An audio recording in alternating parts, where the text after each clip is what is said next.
Meet Daichi Enamot, just your average college guy. His life seemed complete with a girlfriend and a solid group of friends. Everything was pretty normal until it wasn't. While trying to act like a gentleman, he ended up offending some psycho bastards, and guess what? In a horrifying instant, Daichi's world collapsed when he was framed for a murder he never committed. Tricked into coming to a hotel by Katagu, his best friend in college and also his part-time job partner. Daichi Enamot, he lost everything in the blink of an eye. His love, his family, his happy dream, and even his very future. What follows is a brutal and gripping story of revenge. Even while suffering in jail, Daichi never forgot the incidents that had happened to him. Fueled by the injustice that tore his life apart, he began preparing for the most thrilling, satisfying, and calculated revenge arc of all time. Witness Daichi's relentless pursuit of vengeance, and see just how far he's willing to go to reclaim everything that was stolen from him. The boy, desperate, runs through the street carrying a box, saying he has to get there quickly. We're in the city of Tokyo, inside a bar named Phone. In one of the back rooms, someone is yelling, asking a woman if she has any idea how much he spends in that place. It's a chubby guy with two women clinging to his arms, demanding that they bring proper sake. This man is Degura Mitsuru, president of the Nate Company. An employee standing before him apologizes, explaining that, unfortunately, the sake he requested is out of stock. Clearly, this Degura isn't right in the head. With a vein popping from his forehead, he orders her to strip and get on her knees to beg forgiveness. The deep web girls laugh, saying she'll have to obey, while the woman trembles, terrified, tears brimming in her eyes. Everyone in the room is shouting at her to take it off when, suddenly, someone enters. It's the protagonist, carrying a bottle of wine called Armando Gold, the one Degura wanted. For a moment, the room falls silent. Degura snorts through his mouth, looking annoyed that the boy actually managed to bring it on time. As our boy steps forward, Degura warns him not to have shaken the bottle while running. The poor guy bows, saying not to worry, that if Degura has any request, just let him know. But before leaving, he makes a request of his own, that Degura stop harassing the women who work there. In response, Degura simply pours the drink over his head. The boy stays still, silent, saying nothing. Degura then calls for someone named Gu to be brought in. So, our boy leaves just as Gu enters with a smirk, mocking that these people really don't know how to work or read the mood. Outside, Sika calls for Daichi Enamot, our boy, and he thanks her. He reassures her it's fine and that he knows it must have been harder for her. Tsubushi responds that she can endure it only because he's there. Degura, meanwhile, runs a foreign company that bought up much of the Tokyo Lake area. Everywhere you look, one of his companies dominates, and to make matters worse, the city is being taken over by gangs. But this isn't Tokyo Revengers, bro. These gangs are made up of yakuza, capitalists, and politicians.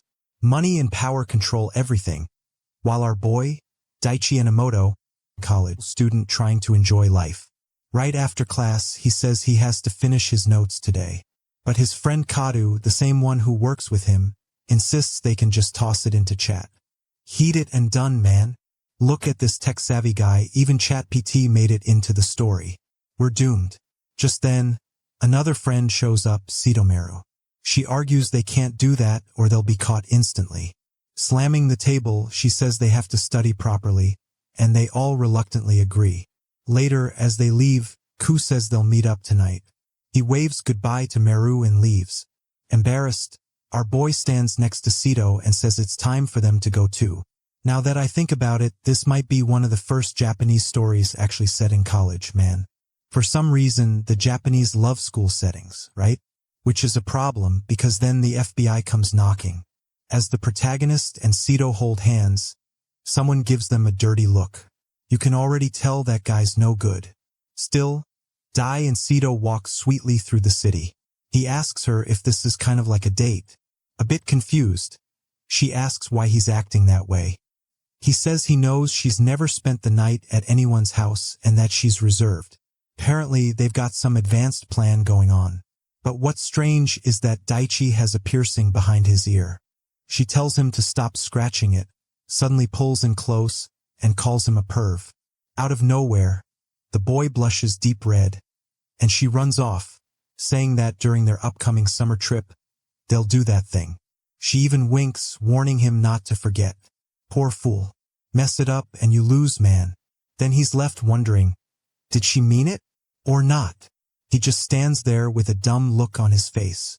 Damn, I roasted the kid.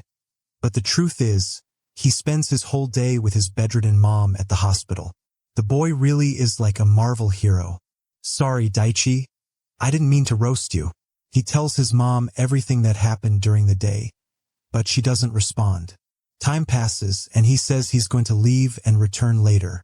Just as he's leaving, though, he hears a sound and goes back. His mother calls his name. He explains he came right after school, but he has to go to work soon. Holding his hand, his mother says she feels terrible for giving him so much trouble. He tells her not to worry, he has a scholarship, and everything is fine.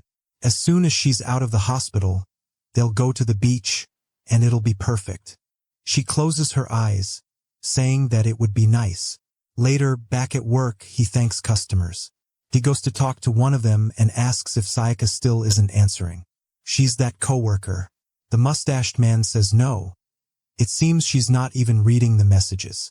Daichi thinks that's odd, wonders if something happened, and asks about Gu. The mustached guy replies that Gu's in Dagura's office with him. As long as Gu doesn't make Dagura angry, everything's fine. Just then, Go appears, calling for Daichi, saying he arrived at the perfect time. Dagura wants to talk to him, which leaves them both confused. The protagonist enters the room, introduces himself as Dachi Enomoto, and asks if he was called. Dagura says he wants to introduce him to someone incredible. A man in a suit approaches, greets him politely, and hands him a business card with the name Shiro Hakasaki. Dai notices it's from a law firm. From his chair, Dagura says this man is one of the best lawyers he knows. Someone most people never even get the chance to meet. Shiro sits and says there's no need for such praise, but tells Dai that if he ever needs help, he should reach out. With that, Dagura dismisses him. Not knowing what else to say, Daichi thanks them and leaves. Just as he closes the door, he hears someone remark that the boy seems promising. He walks away, awkward and confused, not understanding anything that just happened. On the way home, he and Go walk together, both tired. Daichi asks his friend how he managed to sort out yesterday's mess with Dagura. Go says the manager called him for some drinks, and everything was settled. Right then, Daichi's phone buzzes with messages from Sika. She says she wants to talk to him about water and asks if he can meet her at the Grand West Hotel. She says it's something she's wanted for a long time. Both Daichi and Go are left puzzled, not knowing what's going on. Gu quickly says it's probably a confession, while our boy tells him not to be stupid, that she wouldn't say something like that out of nowhere. But Gu insists they should go together just to confirm. A little later, they arrive at an extremely luxurious hotel. Davy had never even stepped into a place so fancy. Then Sayaka sends a message telling him to come to room 1815, alone, in 10 minutes. The protagonist feels confused, but Gu says her flirting is getting serious. She looked like she really wanted the guy, so it's better if he goes. Daichi doesn't quite know how to respond, but admits that, at the very least, he has to go. And he's right. As Daichi turns around laughing, Gu grabs his arm and tells him to wait. He hands over an energy drink, saying, "This one's the good kind." He knows his friend hasn't been sleeping well, so he'll run out of energy soon. What are the odds there's nothing in that drink, right, bro? Absolutely zero. But honestly, up to now, Daichi hasn't shown any cruelty, so it almost seems like Gu is just being a friend. Gu even says it's better if he drinks it now, otherwise the effect won't kick in at the right time.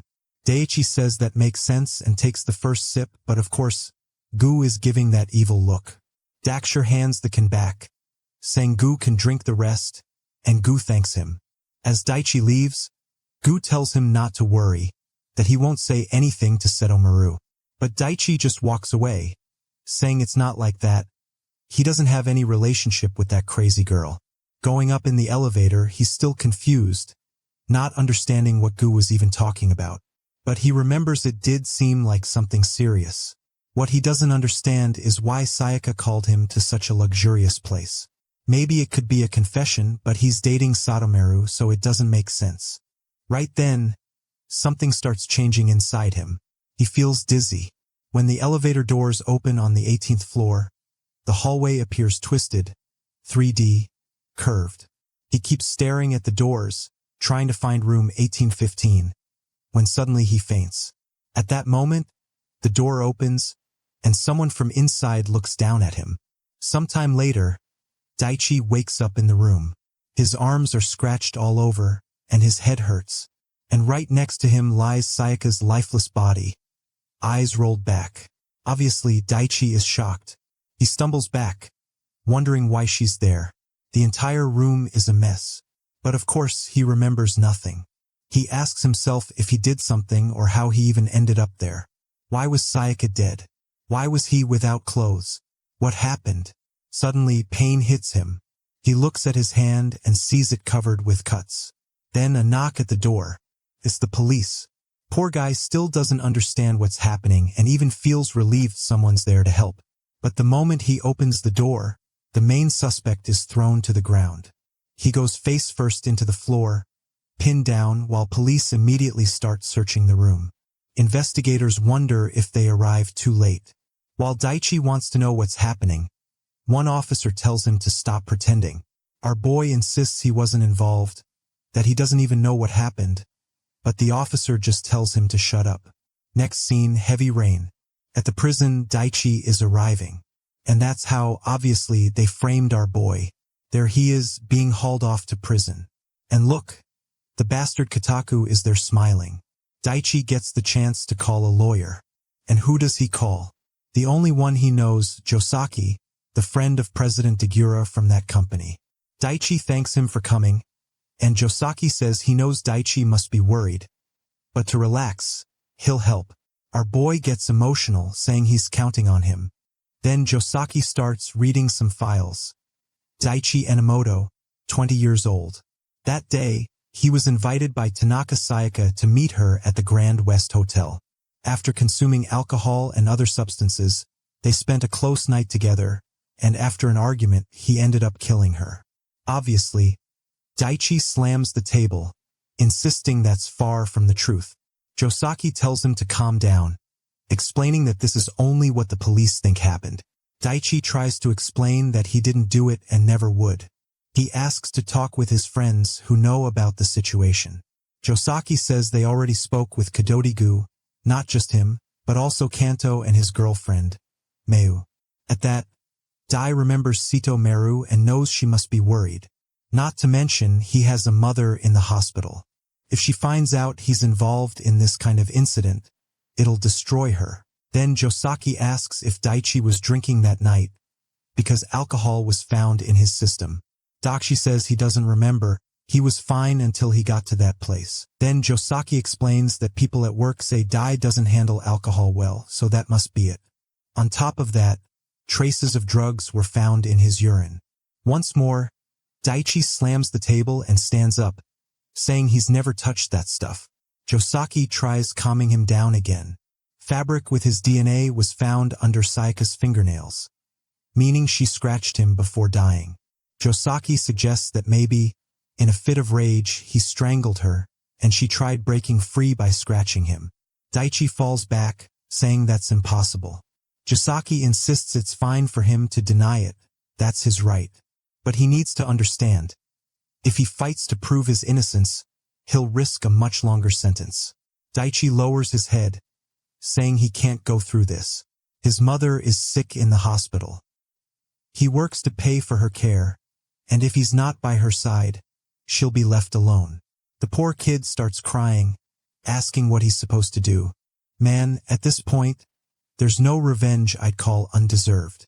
Cut off 2 arms and 2 legs, leave just the stumps burning in the sun for 15 years, fed through a tube, suffering forever, and I'd still say they deserved it.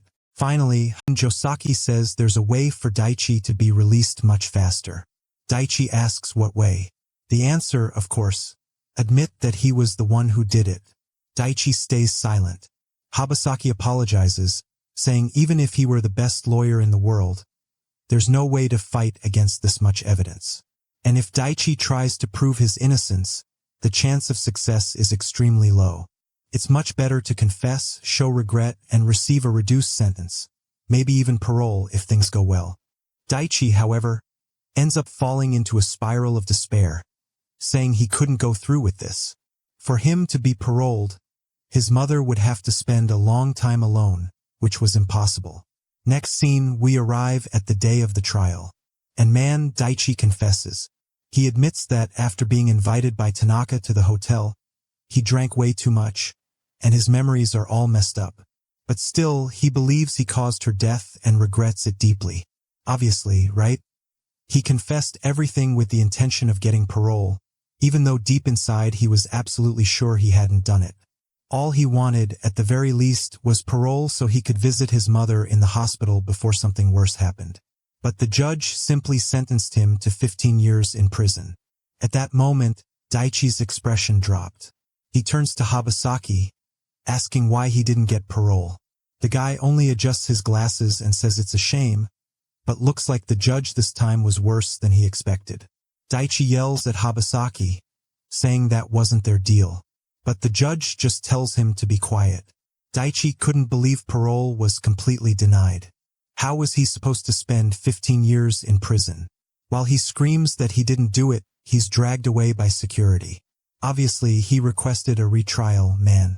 But nothing was accepted. And with that, he was sentenced to 15 years, man. Sometime later, in prison somewhere in a certain prefecture, the guys comment that the new kid who arrived is super weird, constantly talking to himself. Obviously, they're talking about Daichi, and everyone says he's a strange murderer. Anyway, our boy is there, pacing back and forth like a lunatic, insisting he didn't do it. The criminals just laugh, saying that's what everyone in there says. Sometime later, there he is, folding clothes while working in the prison, wondering why he's in a place like that. He's angry because the reason he couldn't get another trial was that Habasaki didn't even bother to talk to him. Now he also wants to know how Meru, his girlfriend, is doing and how his mother is. Suddenly, an old man beside him calls out, asking if by chance he was framed. He was curious about the boy and took a look at his file. It seems that one night he was invited to a strange place, fell asleep, and suddenly woke up next to a naked dead woman.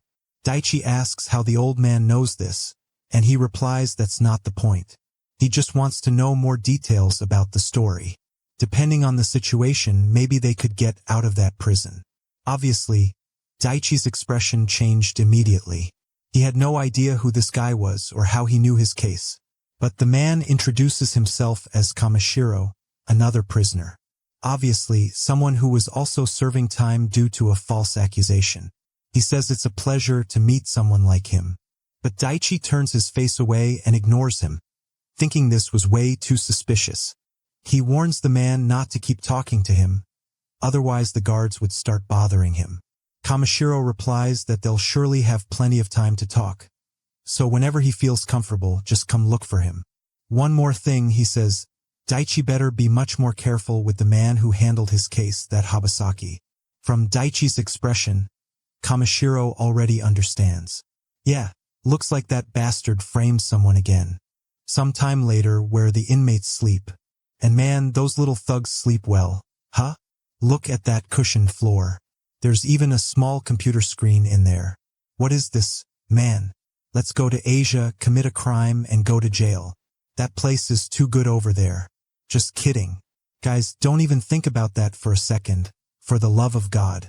Now Daichi is wondering why that man brought up Josaki.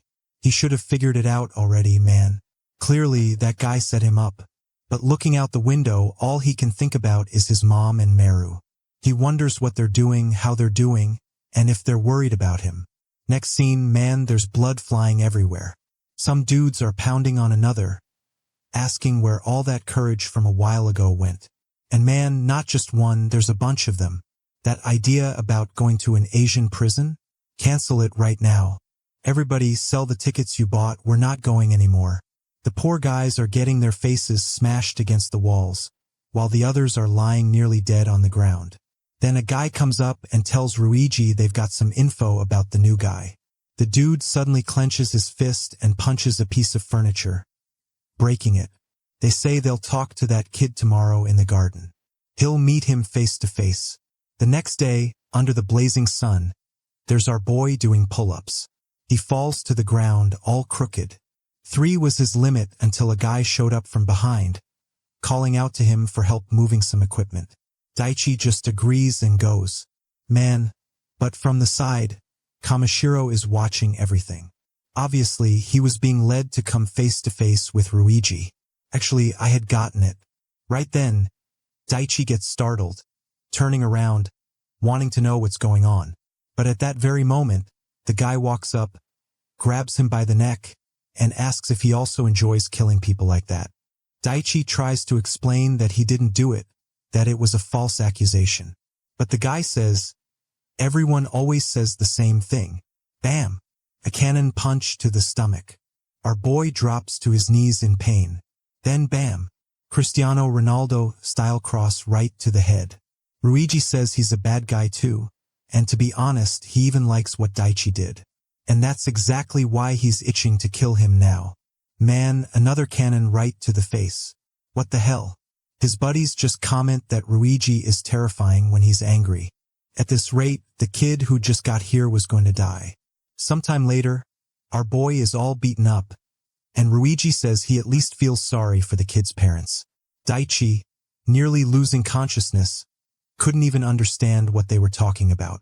One of them steps closer and says that outside, the media is causing an uproar. Apparently, there are reports that the killer's mother died of shock upon learning about the case her son was involved in. Damn man, our boy's mother died, dude. And now he's wondering what he did to deserve this. He starts asking again why Sayaka called him that day or why Josaki told him to confess, and that he'd get parole. All he did was confess so he could return and be near his mom. But this was a crime he hadn't committed. Suddenly, he lets out a strange sound while rising up, leaving everyone confused. At that moment, Daichi didn't care about anything anymore. Everything had become meaningless. His heart was being painted by a single dark feeling. The guys were all scared he might actually have the guts to do something. And Ruiji just keeps staring. The kid is laughing and crying with a storm of emotions all mixed together. He stretches his fist forward and lands it straight on the man's face. From that moment on, he allowed himself to be swallowed by rage. While striking Ruiji, he saw an illusion of his mother. She called his name and told him to live a good life. Then, as she walked away, he asked why they hadn't gone to see the castle. He insists, calling after her, but she keeps walking. Next scene, she wakes up all bandaged in the hospital, calling out his name. Obviously, all of that had been just a dream. The doctor appears, saying she has finally regained consciousness. There was our boy in the infirmary, sitting beside Kamishiro, who was calmly reading a book. He laughs, saying Daichi went crazy and even punched the guards in the face. Daichi, a bit confused, asks what happened to Ruiji, the one who had beaten him earlier. Kamishiro tells him not to worry, since he's in solitary confinement after causing a major disturbance. The doctor nearby says Daichi was lucky he arrived just in time, because his injuries were pretty severe. Then Kamishiro makes it clear that he, too, ended up getting hurt, hinting that he's there to talk with our boy and that now they're friends. Not only friends, but they also share the same unjust sentence. Daichi remembers what that guy said earlier about Josaki and asks if he truly believes he's innocent. Kamishiro answers that he's met many people, and he doesn't see in Daichi someone who could kill like that. He warns him the trial he was dragged into is clearly a setup. Daichi, confused, asks why they would do something like that to him. But at that moment, someone opens the door, saying they need to speak with Kamishiro Jinda. The old man stands, saying they'll continue later. Before leaving, he tells our boy that sometimes, to get what you want, you must be prepared to give up something of equal value. Daichi wonders what he meant, asking what you can even gain if you lose everything. Kamishiro doesn't answer, simply stands up and says it's better to rest. Outside, The man who had called him says it's unusual to see him interested in another inmate. The old man shows his arm, covered in goosebumps, and says that from the boy's eyes, maybe he has potential. A few days later, a ball hits the wall, bounces into Kamashiro's hand, and someone approaches. It's Daichi, with a completely different expression on his face. The old man simply asks if he needs something. The protagonist asks about that business of getting out of there. Kamashiro replies it's obvious from the word itself. Exactly what he's thinking. Daichi wants to know whether they'll use a skilled lawyer or if he literally means escaping. Kamashiro says he won't give details until he's sure Daishir is serious. Daichi asks what he must do to prove it. The old man stands, removes his glasses and asks, "What are you going to do once you get out of here?" Daichi realizes the man's aura has changed and starts questioning himself. He was expelled from the university because of the incident. He hasn't heard from his ex-girlfriend or from Kadoku. If his mother truly died, there's nothing left waiting for him. Literally nothing. And all of it came from that incident. He says someone outside killed a girl he knew and pinned the crime on him. Because of that setup, his mother died. So the moment he gets out, he wants to find the real culprit and take revenge into his own hands. Chamero asks if he's willing to give up everything for that revenge, but Daichi questions what everything even means. In the end, he has nothing. The old man replies that means they're the same, also someone who had everything taken away. On the other hand, he still has some cryptocurrencies hidden somewhere. If the boy's resolve is real, he'll get him out and give him all of it. 50 billion in cryptocurrencies, stored outside in a secret location. Daichi hesitates and says he wouldn't believe that. But the old man interrupts, saying he knows no one would believe it. That's the normal reaction and it's fine. But when the boy changes his mind, he should come talk to him. He also mentions that the prison has a library. On the second shelf of the row nearest the window, there's an interesting book on the right with a completely black cover. He thinks it'll be a good read for the boy. With that, the old man leaves. Some inmates come up, asking if he knows Kamashiro Jindai. Our boy replies not really. One of them warns him to be careful, since that guy is a master at deceiving people. Apparently, he was caught in large-scale fraud, murder, and had ties with gangs and the Yakuza. Daichi tries to figure out who this man really is. Next scene, he arrives at the library. Nobody is really studying, the only one there is a little kid reading a book. He goes to the spot the man mentioned and finds the book with the black cover. Opening it, he discovers another booklet inside. On the cover, he sees The Genius of Corporations, the billionaire known for his unique method. Daichi is confused. Why was that there? From that day on, whenever he had free time, he'd return to read it. A week later, he's lying in his cell when he senses something and sits up. Man, it's that crazy Kamashiro already sitting right in front of him. Obviously, Daichi is confused, wondering how this guy got there without anyone noticing. Besides, nobody even woke up. Kamashiro explains he asked the guards to make the others sleep a little. Daichi freaks out, demanding to know who he really is. But Kamashiro only asks whether he read the book. Our boy replies that now he knows his real name. Kosu Jindai, the youngest person ever to run a publicly traded company. An executive considered a maniac, a man who killed a woman and then lost everything. Kamashiro admits he's heard that story. He stands and asks again about that revenge Daichi wants so badly. Is he or isn't he willing to give up everything?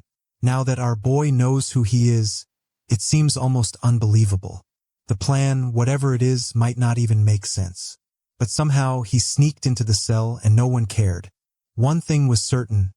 This man had power inside that place. Daichi, feeling hopeless, says it doesn't matter anymore. Everything equals nothing for him. And that's why, if he could get revenge on the one who put him there, he'd do anything.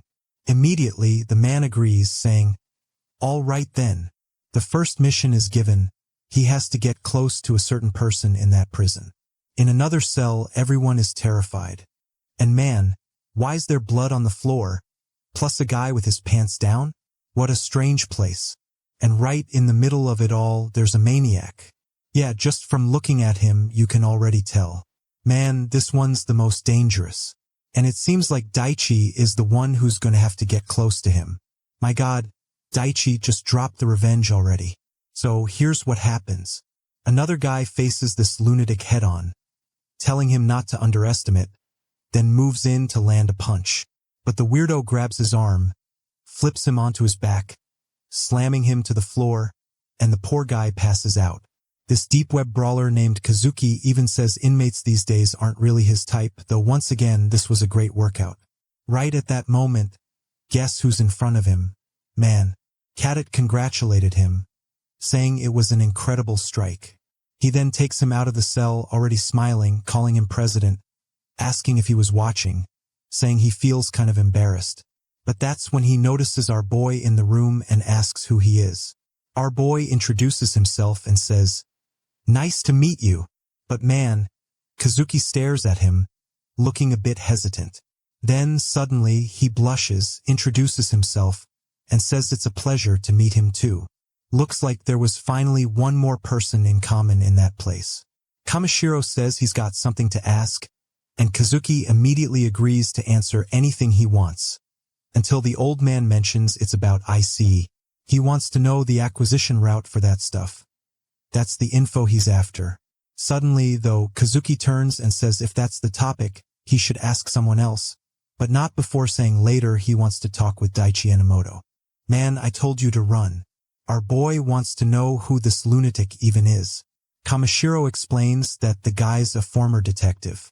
Our boy is shocked, and he adds that obviously he was extremely corrupt. Sure, he was talented, but he was the type to drink, fight, and brawl to get information. He never hesitated to associate with gang members or any kind of criminal group. And it looks like in one of those ventures he ended up losing, and that's how he landed here. Daichi then asks what this ICE thing even is that they were talking about. Kamishiro explains it's a drug mixing various amphetamines, morphine, and a bunch of other stuff. In the case that Daichi Enomoto was involved in, that same drug was found in the girl's body. He asks if that's supposed to be a secret since it hadn't even been revealed to him. And the guy says that, for now, yes man. Just remembering that poor Sayaka sent him a kiss, saying she'd reward him. Poor girl only showed up in the story just to die. So, Daichi tells Kamishiro to explain already, was the only mission really just getting close to this Kazuki guy? The guy says, yes, they need to gather info about this so-called ICE, understand the whole case, and somehow get Kazuki on their side. If everything goes right, he'll reveal the rest of the plan and the rest of Daichi's case. Now Dai's focused, right man? But he has no clue what's waiting for him. Look at that weirdo. I'm telling you it's Diddy. He's the Kasoka of the prison, guys. Better run, kids. There he was, calmly shaving, when Daichi came to sit beside him and right away said he had a favor to ask. Even said that if Kazuki listened, he'd get a reward. What? What are you doing, Daichi? You don't get it. Explain this to us. Even Kazuki, usually the crazy one, was all spooked, saying kids these days are really forward. But right as he was going to ask, a guard showed up and told them both to shut up. So, Enomoto said, all right, and told him they'd talk later. He got up, and strangely man, Kazuki saw something in him that scared him. He even said something like that should be illegal, man, unless something real was happening here. He's just staring at our boy, saying no one with such a cute face may be hiding a magnum. My God, what am I reading? Then he tells our boy to go ahead and ask the question already. Strangely, Daichi asks him to close his eyes. Kazuki, with his usual weird vibe, decides to close them, wondering what's about to happen. He's thinking maybe he'll get a kiss or something. The boy can't resist his perfect face. Maybe they should do that and end up in solitary together, it'd be romantic. He even says out loud that instead of a princess like our boy, he prefers a woman who's more like a queen. But suddenly, his fantasy breaks when Daichi tells him to open his eyes already. As soon as he does, he notices the place is completely empty. Right then, he's sure this is Kamishiro's work, paying off not just inmates, but guards too. That's something only a guy like him could pull off. Daichi simply says he wants the information Kazuki has, everything related to the ICE drug. He explains he's not asking out of curiosity, but because the incident he was involved in is tied to this stuff, and this drug may have killed someone. Now he's face to face, saying he needs help to find out who's selling it. But of course, Kazuki laughs and asks what happens if he refuses. But man, Daichi pulls out a razor, presses it to his neck, and says he could die from blood loss. Kazuki doesn't even care, just asks where this princess learned to say something like that. Our boy says he doesn't want things to end this way, but out of nowhere, the guy twists his arm in the opposite direction. Before he can react, Kazuki grabs him by the neck and slams him face first into the floor. Now I'm scared of what this lunatic will do. He tells Daichi not to joke like that with an adult who has a pure heart. But then Kazuki notices 2 moles behind Daichi's ear and says that's interesting. Before he can finish, though, Dai strikes the weak spot. The guy groans, turns, and tries to kick him in the face, but even then, Daichi manages to dodge. Shaky, the weirdo Kazuki, says this whole masochism thing isn't really his vibe. But man, Daichi isn't fooling around. Once again, he pulls out the razor, warning he'll do anything for revenge. The guy just laughs and says that by looking into his eyes, he can tell Daichi was a child who'd been very protected. And of course, that makes him even more insane, saying he likes girls like that even more. Outside, they're asking Kamishiro how long this will drag on. If they get caught doing this, they'll lose their jobs. Kamishiro says he promised the kid 5 minutes, and even if that guy were fired, he'd make enough money. Back in the bathroom, the two are preparing for the duel, and once again Daichi is there, insisting they just give him the info already. But of course, Kazuki tells him information isn't free, and he wants to know what he'll get in return. Daichi simply says his plan is to escape this prison and get revenge on the one who framed him. After that's done, Kazuki can do whatever he pleases with him. Kazuki then remarks that he heard the kid was sentenced to 15 years for murder, but apparently now the president is backing him up. To Kazuki, it's amusing, just like someone promising to pay their debts only after winning the lottery. In his eyes, the kid doesn't stand a chance. That's when Daichi slashes his own arm, declaring it a blood oath. At that moment, Kazuki notices a sadness hidden behind all that rage. He gets emotional again, kneels down and says if Daichi is truly that serious, fine. He'll swear to help him too. But suddenly, Kazuki licks the blood, saying he memorized his genes. Then he turns around, saying he's got scars of his own. He shows his back and explains that this one, he was certain he wouldn't survive. It happened at a nightclub while he was closing a deal, when suddenly one of the suppliers did that to him. That supplier dealt with the exact same ice Daichi is searching for. That club probably still exists somewhere, and someone there should know what needs to be investigated.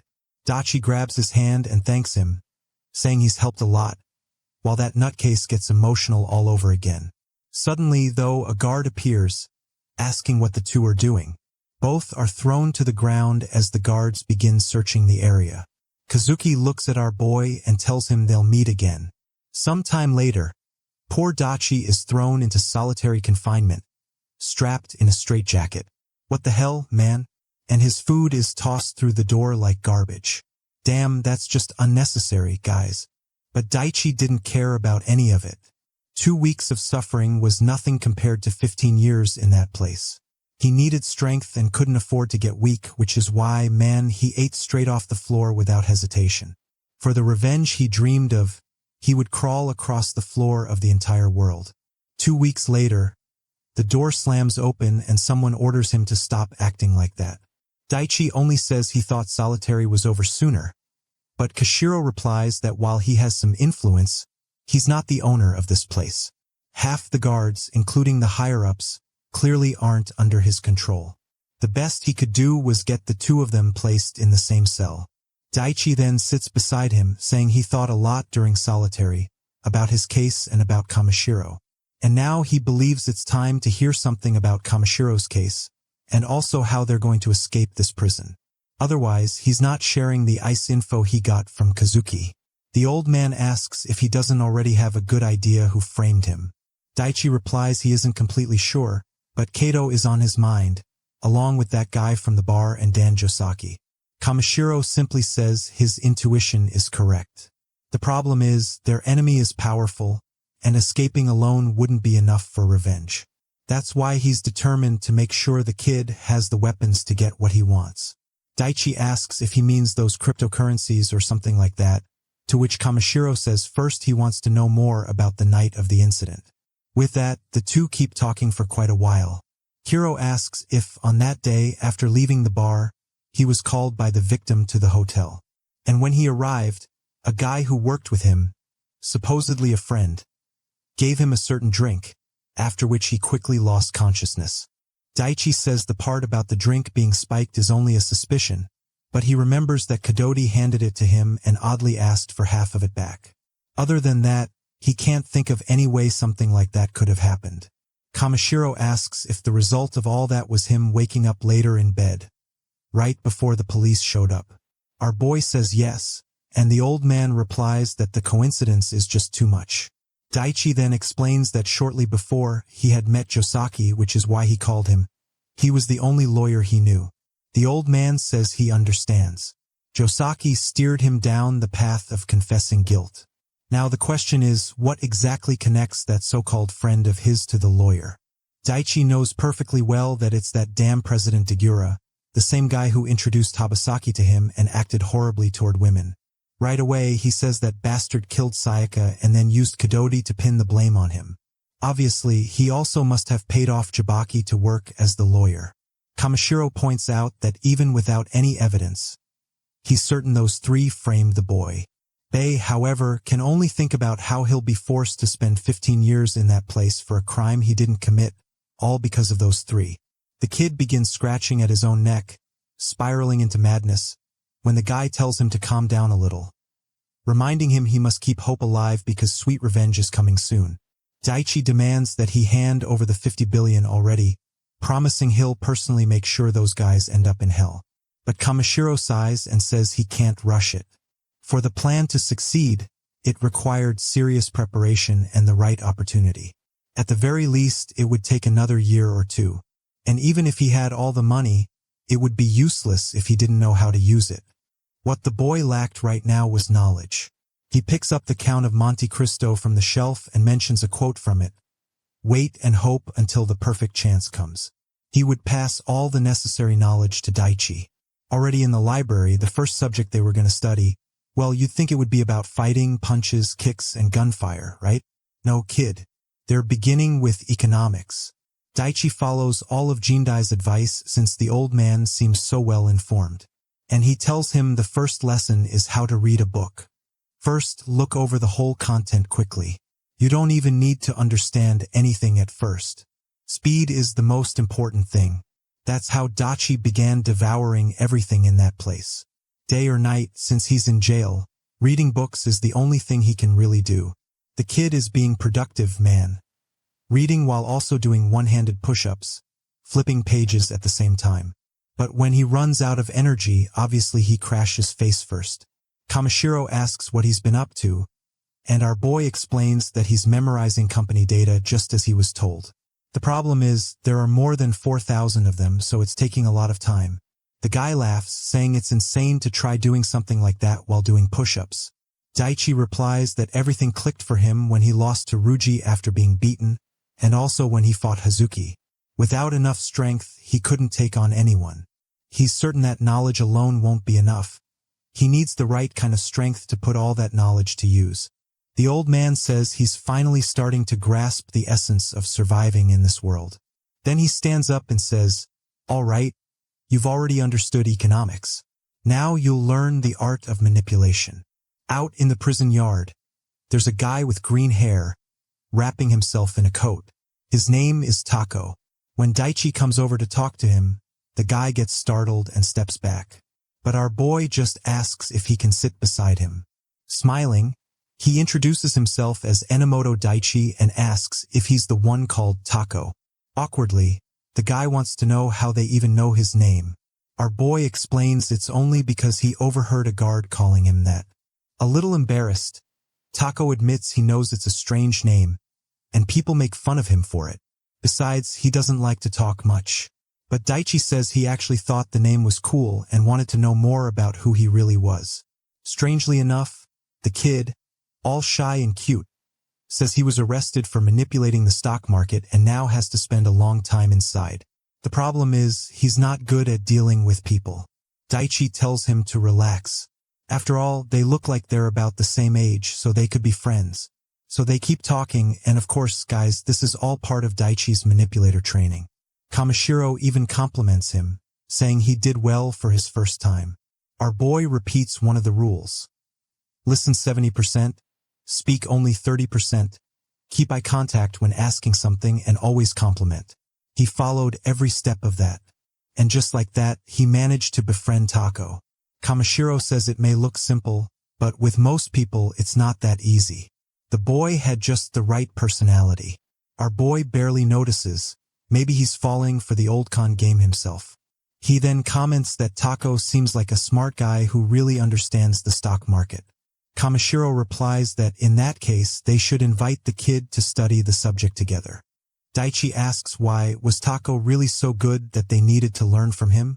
The old man says yes, he was well known in the industry, but that wasn't the only reason. Daichi needed to understand that the goal he sought was impossible to reach alone. He would need allies, and in turn he'd need power and charm to keep those people close. One thing the old man admits, though, the kid had talent. That's when Daichi thanks him, but wants to know why he's being so kind to him like this. The old man tells him to guess. Our boy says maybe he needs people to help him escape from here, that he's probably in the same kind of situation and wants out. The old man says it's not a bad guess, but Daichi cuts him off, saying that even if they were using him, he wouldn't care. He'd sell his soul to the devil if it meant getting help for revenge. Kamishiro tells him not to be so impatient. Everything would be revealed once he graduated from his school. And with that, he leaves the table, leaving Daichi a little confused. The days pass, and the protagonist keeps learning more and more from Kamishiro. There they are, the three of them in the library, Tako talking about candlestick charts, investment law, market analysis, and so on. Our boy looks interested, eager to learn about the competition. Even Kamishiro chimes in, saying Tako has a good eye for the right companies. At night, do you think they stop, man? No way. He's lying down next to the old man, who's now talking about politics and patterns. Even during exercise, the old guy is on his back, this time teaching English. He tosses Dai a book with 3,000 vocabulary words, saying it's not the best place to learn, but it's all they've got. And of course, every day, Dai never skips physical training. Now man, he's doing 19 pull-ups, huh? The same kid who could barely do 3. And just like that, time flies. Green trees turn yellow, and soon snow begins to fall. Seasons pass. Later, our little minion is knocking out 47 one-handed pull-ups. What the heck, man? He's practically levitating while reading. He did 50. Tako's right there, telling him he's really gotten strong. The kid's looking like a Max Steel man, and Daichi just asks if his friend really thinks so. Everyone's training, and a bit later Daichi asks the old man about women. Kamishiro explains that if he had a woman by his side, everything would be easier. Our boy, a little awkward, says he used to have a girlfriend. Kamishiro shrugs, saying that doesn't matter. He's handsome enough to get another.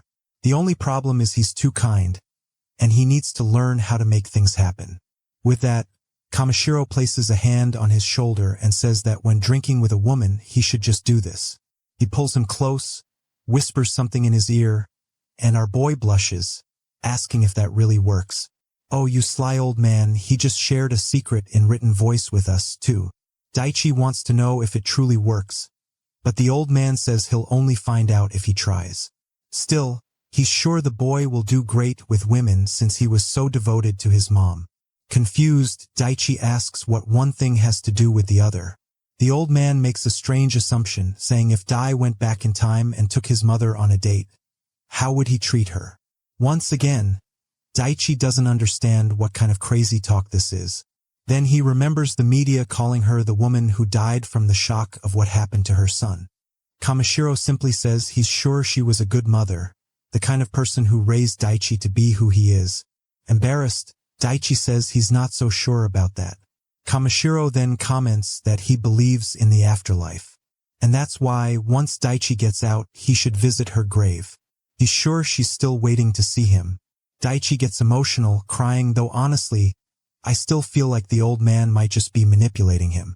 I don't know if I should find it sweet or suspicious. At least we can admire our boy training with shredded abs and 300 kilos of muscle, right? Bam, bam. Kamishiro shows up again, complimenting him. He points toward a guy nearby and asks if Daichi sees that handsome, slim man over there. Daichi says yes, and Kamishiro explains that's the former TV host named Haruki. When the time is right, our boy should get close to him and study him carefully. He'll be an extremely important ally when it comes to escaping. Just then, a guard arrives, announcing that inmate 1034 has a visitor. Daichi, obviously confused, wonders who could possibly be visiting him after all this time. I thought it'd be a friend, maybe a villain, something like that. But no, man, it's some guy named Yamashita who works for the Criminal Investigation Department of the police. Daichi greets him, sits down, and asks what he can do for the two of them. Before the guy can even respond, he eagerly asks if they're reopening the investigation into his case. Embarrassed, the chubby man tells him to calm down. They didn't come to talk about his case at all. What they want is to ask about someone named Kamishiro Jindai. Before the conversation begins, he asks if he can smoke, and our boy tells him to go ahead. While lighting up a cigarette, the chubby guy asks if he's close with Kamishiro Jinda. Daichi explains that they share the same cell, so they talk from time to time. Imash goes on to say that the man wasn't only arrested for murder, but also for a huge financial crime. He was locked away with an absurd amount of damage involved, and apparently, there are rumors about some money he's hidden. Daichi instantly knows what he means, the cryptocurrencies that man once mentioned. Yamashita then says bluntly that all they want is for the boy to figure out where it's hidden. Daichi asks if they expect him to act as a spy, but the man insists it isn't spying. He would simply be cooperating with them. It would be a great help to the Ministry of Justice, and in return, they'd give him a very fitting reward. They even suggest that early release might be possible. At that time, Daichi still had 10 years left before freedom, which meant he had already spent 5 years behind bars. And the worst part? After all that time, Kamishiro Jindai remained a complete mystery. Yamashita rests a hand on Daichi's shoulder, saying he can tell the kid is a good person, someone who doesn't belong in a place like this. Then he flashes a smile like a monster from Attack on Titan, telling Dai he needs to live intelligently. But instead, Daichi asks if the detective believes in the afterlife. The man laughs, and Daichi remarks that it was Kamishiro who had brought that subject up. Suddenly, he stands and says, "A rational person like Kamishiro wouldn't say something like that just to encourage anyone, and that's why I won't betray him." Yamashita bites his lip and replies, "All right then, but you'll regret this." Daichi simply waves goodbye, and with that he's taken away. And honestly, I can't even blame him. Daichi had promised himself long ago never to trust the authorities again. Really, it's better to be tricked by the old man than by that damn chubby guy who never lifted a finger for him. The scene then shifts. Someone is pouring a glass of wine.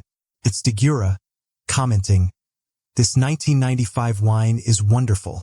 In the room with him is Josaki, who asks if he remembers Daichi Enamot-Daichi.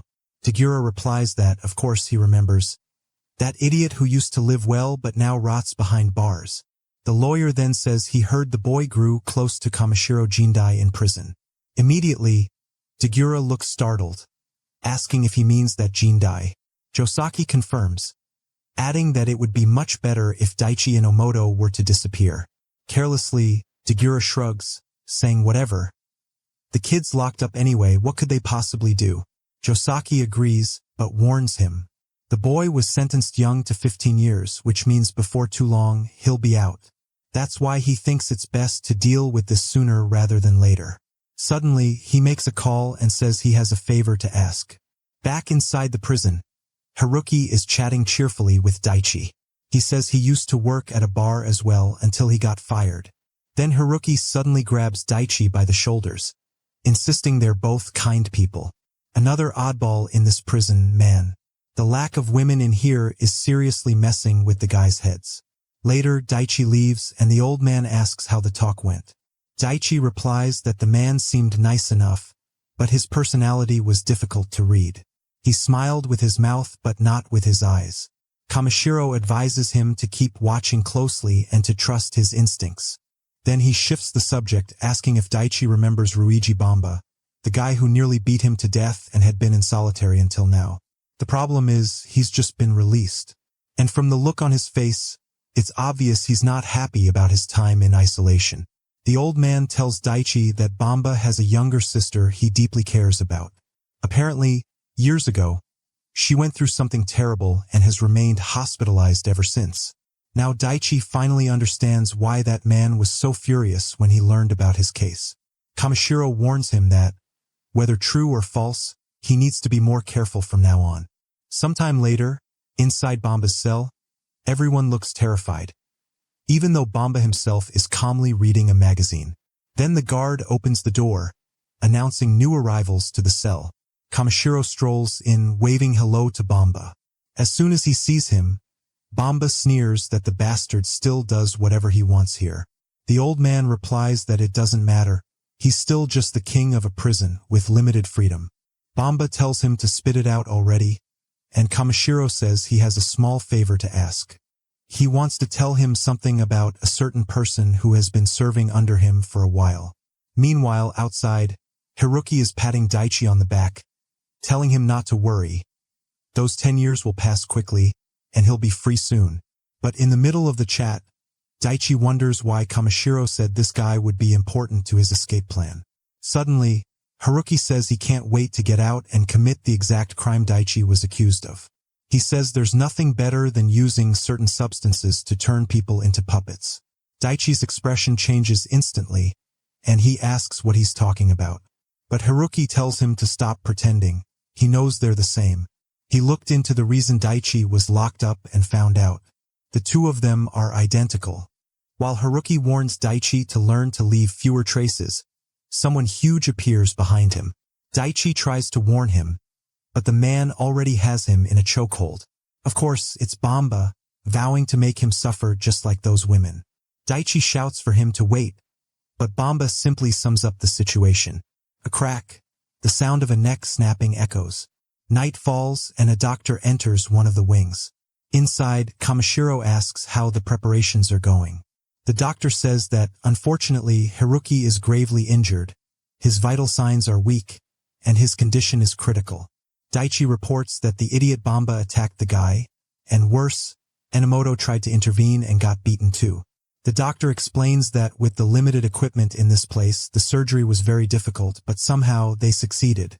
He admits he has no idea what sort of madness they pulled off, but praises Kamishiro's brilliance for managing it. While Kamishiro compliments him back, a guard in the corner has been listening the entire time. Suddenly, he opens the door and steps inside. In the bed, the two of them are lying down, completely wrapped in bandages. And man, he injects something straight into our boy's forebag. Right after that, the hospital monitor begins to beep. But then the scene shifts to Sydney, Daichi's ex-girlfriend, and look who it is. None other than that bastard Kataku. He says he bought tickets to a concert of the singer she likes and asks if she'd like to have some fun. But man, it's been 5 years, and she's still heartbroken, saying that, unfortunately, she isn't in the mood for that. I hadn't thought much of this girl, but turns out she really cared about our boy. That loser Kadot pulled all this and still got nowhere. He asks if she's still waiting for Daichi. She pauses for a moment, then turns around, saying she's certain Daichi would never do something like that. Then Kadot says he has to tell her something really sad he heard from a judge. Sitomeru instantly knows it's about Daichi, and right then the guy says that apparently Daichi had some complications and died from a heart attack. At that moment, Suto freezes, collapses to her knees, and starts crying. Kadot hugs her, saying it's okay, that it's hard, and that Daichi really was a good person. In the library, Tako slams the table, saying Daichi was only trying to stop a fight, so why did it have to be a guy like him? Kamishiro says he can't believe Daichi really died like that. Man, did he really die? One of the guards in the room says it's tragic that the boy died like that right before being granted parole, especially since he was the one who got beaten by Bama. Yet in the end, it was the other guy who lost his life. The doctor says, yeah, it kinda makes sense. Then the scene cuts to that bastard Dagura and the damn Josaki celebrating. They were finally rid of Enamot-Daichi's existence. Kamishiro was serving life, so they didn't have to worry about him anymore. All he could be was the cane of the prison, which didn't matter to them. Dagura praises their perfect plan, saying he'll be making a lot of money soon, so they just need to stay on track. With a wicked grin, Josaki looks up and says that at last they have nothing to fear. But now, man, someone is leaving the prison with black hair. It's more than obvious what just went down, and the guard says he hopes the guy recovers soon. The boy thanks him for everything, and the door shuts. He raises his hand to block the sun, saying that finally he's free. He visits his mother's grave, lays down flowers, and apologizes for taking so long to come. From the mark behind his ear, we know exactly who it is, and he apologizes for showing up with a different face. Then we see him in the hospital, asking if they're really telling him to die. And what does Kamishiro mean by something like this? Suddenly, the old man says that just like he mentioned before, the time has come for him to abandon his life as Enamot-Daichi. The doctor explains they're going to transplant his entire face and hair area. Basically, he was about to switch places with that guy. Obviously, Daichi says, "This is insane. There's no way a surgery like that can even be real." Kamishiro answers that he should take advantage of it. That guy beside him was garbage, and there was no chance they'd allow something like him to walk out of this place. From the very start, Kamishiro told him he had to be prepared for this. In the operating room, our boy decided to leave behind his life as Enamot-Daichi. And my friend, it was like a Halloween mask, you know? They ripped it all off and swapped one face for another. Man. That day, he walked out of the room as Takahashi Haruki. A slick one now, he had that handsome face and says, "Don't worry, Mom, because right here and now, my revenge against those guys is just beginning." A little while later, he's in a karaoke building, taking a really relaxing bath. Seems like a few days had passed already, enough for the scars from surgery to start fading. Now he had to get used to the thought, right? That he wasn't Enamot-Daichi anymore but Haruki. At that moment, when he first woke up in the hospital, he looked terrified, asking, "Wait, where's Haruki?" The doctor quickly said that Haruki had died. Apparently it was a heart attack, but strangely enough, since the surgery went perfectly, his condition was stable and he was still sedated. Kamishiro immediately said it was obvious he was killed. Daichi asks why someone would kill that guy inside the prison, and Kamishiro says clearly the one who was supposed to die wasn't him. And yeah, the one who actually died that day was Enomoto, right? Then our boy understands, the guy died because he had just switched faces with him. For some reason, Daichi gets upset with himself, right? Because indirectly, he caused the guy's death. But considering who it was, man, he deserved even worse. He passed away peacefully, still asleep with a siren. What an easy ending. Good thing he got beaten beforehand. The doctor says he had no idea this would happen, and Kamishiro replies that it's karma for what Haruki did when he was out of prison. For sure, he'll enjoy hell. The guy, at least, is grateful, since they were wondering how to calm Kamishiro when he woke up with a completely different face. Damn, must be rough, you get beaten, then wake up with another face. It's like an ice guy, except not. You just got screwed and ended up with the face of someone already screwed. The protagonist, however, wonders what happens next, which the guy says is obvious. Now he's going to be released in that man's place and begin his revenge. Finally, the time had come to put into action the plan he'd been preparing for 2 years. Later, he went to Haruki's room, grabbed his phone and everything else. Man, the guy had stacks of black cards, money, and a phone. Looking at the reflection on the phone, he recalls Haruki saying that getting girls hooked on drugs and other stuff was amazing. Mikagi lies back, thinking it doesn't matter. That bastard is going to hell too when he dies. For now, he can wait for him there. But here on Earth, it's him who's going to use that face, man. A little later, in a luxury hotel in Tokyo, he's all swagged out with a watch on his wrist. Looks like he arranged with Kamishiro to meet a certain someone at that place. From one second to the next, a guy sits in the chair, asking if he's the president's apprentice. Daichi says yes and gives the secret password. Wait, reflect, and have hope. The guy lowers his sunglasses, smiles, and says his name is Sato. Daichi asks about their relationship, and he replies that the president saved him countless times. He had countless enemies but managed to gain countless allies too. Then he hands our boy a kid's passport filled with documents. The dude even changed his name to Kurisu Fyodo. I thought he was going to take on the name of that other crazy guy. But whatever. Sato then stands up and tells him to give it his all. And our boy thanks him. Inside the bag, the guy had also left a new phone and 2 bundles of cash. Man, he remembers how Kamishiro told him to begin converting the cryptocurrencies into money little by little. Obviously, Daichi still wanted to understand why Kamishiro was going so far for him, why he was giving money all this support, and what exactly he expected in return. Kamishiro replies that what he wants goes way beyond the kid's revenge. Looking at the money, Daichi can only thank him for everything. Man, really, huh? I doubted the old man. Maybe there's still going to be a plot twist, I don't know. But the guy truly came through for our boy.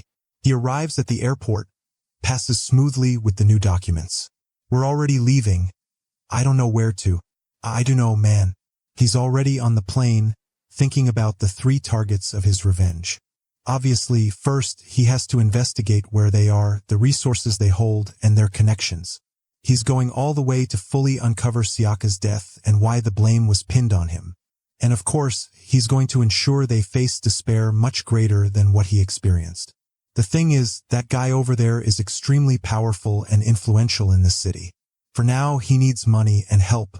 That's why he's going abroad to get the money Kamishiro passed on to him. 50 billion in cryptocurrency. Man. 3 years later and we're in Tokyo. Money from all over the world is flowing into the city, fueling development, but mainly into the bars and casinos. Obviously, because of that, Tokyo's nightlife is wild, right, man? But at the same time, that's creating a strange social disparity. And now, on the plane, the flight attendant, chubby, cheerful, shows up to greet our boy, saying, "They're almost there." He just thanks her. Look at the rascal there, man. Got himself an earring and now has that older look. Staring out the windows, he says he can't believe he's back in this place after so long. In a region called Marinachi. The old men were all smiling, saying, "It's a wonder to meet someone like him." Apparently, our boy, I don't know what he's been up to, but he's known around here. He's kind of shy, saying it's nice to meet them too. He obviously now goes by Kurisu. Strangely, the old guys didn't believe the kid was really that young. That's funny because I think he looks older. The throne was basically already born there, and the old men say that thanks to the casino war, more and more rich people are coming into Japan. The stock market just doesn't stop exploding. The guy showing the tablet to the protagonist didn't seem like he wanted to be there much, but apparently some American investors recommended the kid so highly that he agreed to meet him. And of course, the 2 guys were already plotting to make him deposit at least 200 million. But he flips the script. Man, they think he's going to offer 200 million. He already says he'll start by depositing 2 billion. Instantly, the guys stand up thanking him, saying they never expected something so incredible. Kurisu tells them to stay calm. And now I'm kind of confused. They call him Daichi, then they call him Kurisu. And now I don't even know. I think I'll stick to calling him Kurisu, cause it's going to take a while before people figure out he's Daichi. And everyone's going to keep referring to him as Kurisu, and it'll mess me up every time. But you know it's him, no secret. A little while after the meeting, he's leaving with the guys, thanking him. That old man obviously wants to get closer to the boy, asking if he's free tonight. He made a reservation at a Michelin restaurant and wanted him to go. But our boy puts on some swaggy sunglasses and says not tonight. He's got other plans for the evening. What's this, man? I saw some lingerie on the floor and thought he was already back at it again in Japan. But no, it's that bastard Kataku, man. This bastard's still alive. It's 11 a.m. He slams the alarm and kicks the girl, asking how long she's going to sleep. Man, the other one's crazy to be with a guy like that, right, bro? She's confused, demanding to know what he thinks he's doing, then just tells him to disappear already. And apparently now he owns a bar or something like that. The girl already got dressed and stormed out, slamming the door and saying he's the worst. But Cadet doesn't even know who she is exactly. Then, looking at the city view, he figures she must have just been some random girl he hooked up with last night. That guy is still living the good life. Look at this man. He hooked up with her without even knowing who she was, then jumped in the BMW and left. Living in the mansion, driving a luxury car, saying now he's going to make even more money. Then he's at a place called the Emperor's Lobby. And now it seems like he owns that place. Everyone's celebrating, shouting that the boss has arrived. One of the guys shows up kind of awkwardly, saying they've got a VIP guest today. Cadet is instantly surprised. Man, the guest had requested loads of extremely expensive wines and champagnes. The sucker couldn't hide his smile. He could already smell the money coming. Who could be the big shot in the VIP room, fellas? He's surrounded by the baddest of the bad. The blonde sucker walks in awkwardly, apologizing for interrupting his private moment. His name was Cadet, the owner of that place, and he came to greet the boy. Our boy stands up, and man, suddenly he looks like he's in JoJo's Bizarre Adventure. What kind of jawline is that, bro? He introduces himself as Kurisu and says, "It's a pleasure to meet you for the first time. This rascal loves throwing hints, huh? But before that, shall we go back in time a bit?" "Why go back in time, man? But all right, fine. What can I do?" "We go back." A guy had entered the room, Broenji, and asking what type of girl he preferred. He replies that he has a particular interest, and the guy says he understands, so he'd bring the best ones.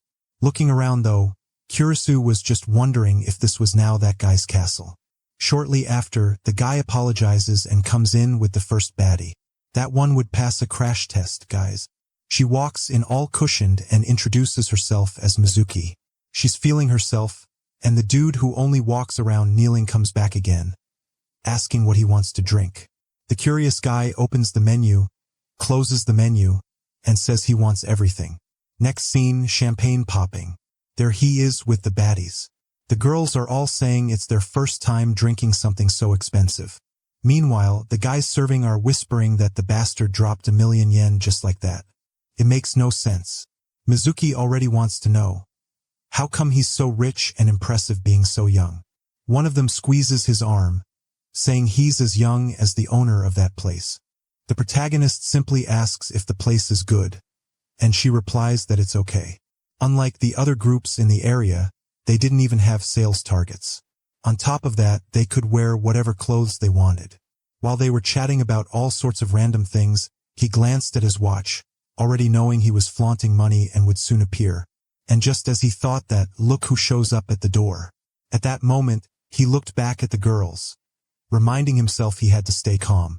No emotion could show. That's when the bastard Cadet appeared by his side, apologizing for interrupting. He introduced himself as the Dawn and said his little name. Daichi stood up, saying it was a pleasure to meet him, and introduced himself as Kurisu. Some time passes, and the girl in the red dress asks Cadet to stop talking about that stuff. He's there telling the story about the day she puked, while everyone laughs. The protagonist, however, is just relieved to realize the guy hadn't noticed anything. Cadet then excuses himself, saying he's heading out. The guy says goodbye and that they'll see each other again soon. As soon as that happened, he would pay the price for everything our boy had gone through. Obviously, the moment he thought that, his expression shifted, and it seems like the lead girl, Mizuki, noticed something. The next morning, a girl and a guy I don't recognize are standing in front of a bunch of screens, commenting on a strange price change and saying someone's manipulating the market. Now I realize who it is. It's that kid he met in prison. The one good with stocks, right? That's why he's checking the market. His nickname outside, it seems, is Octopus. Our boy laughs, noticing he still has that same thing on his head from the day they got out.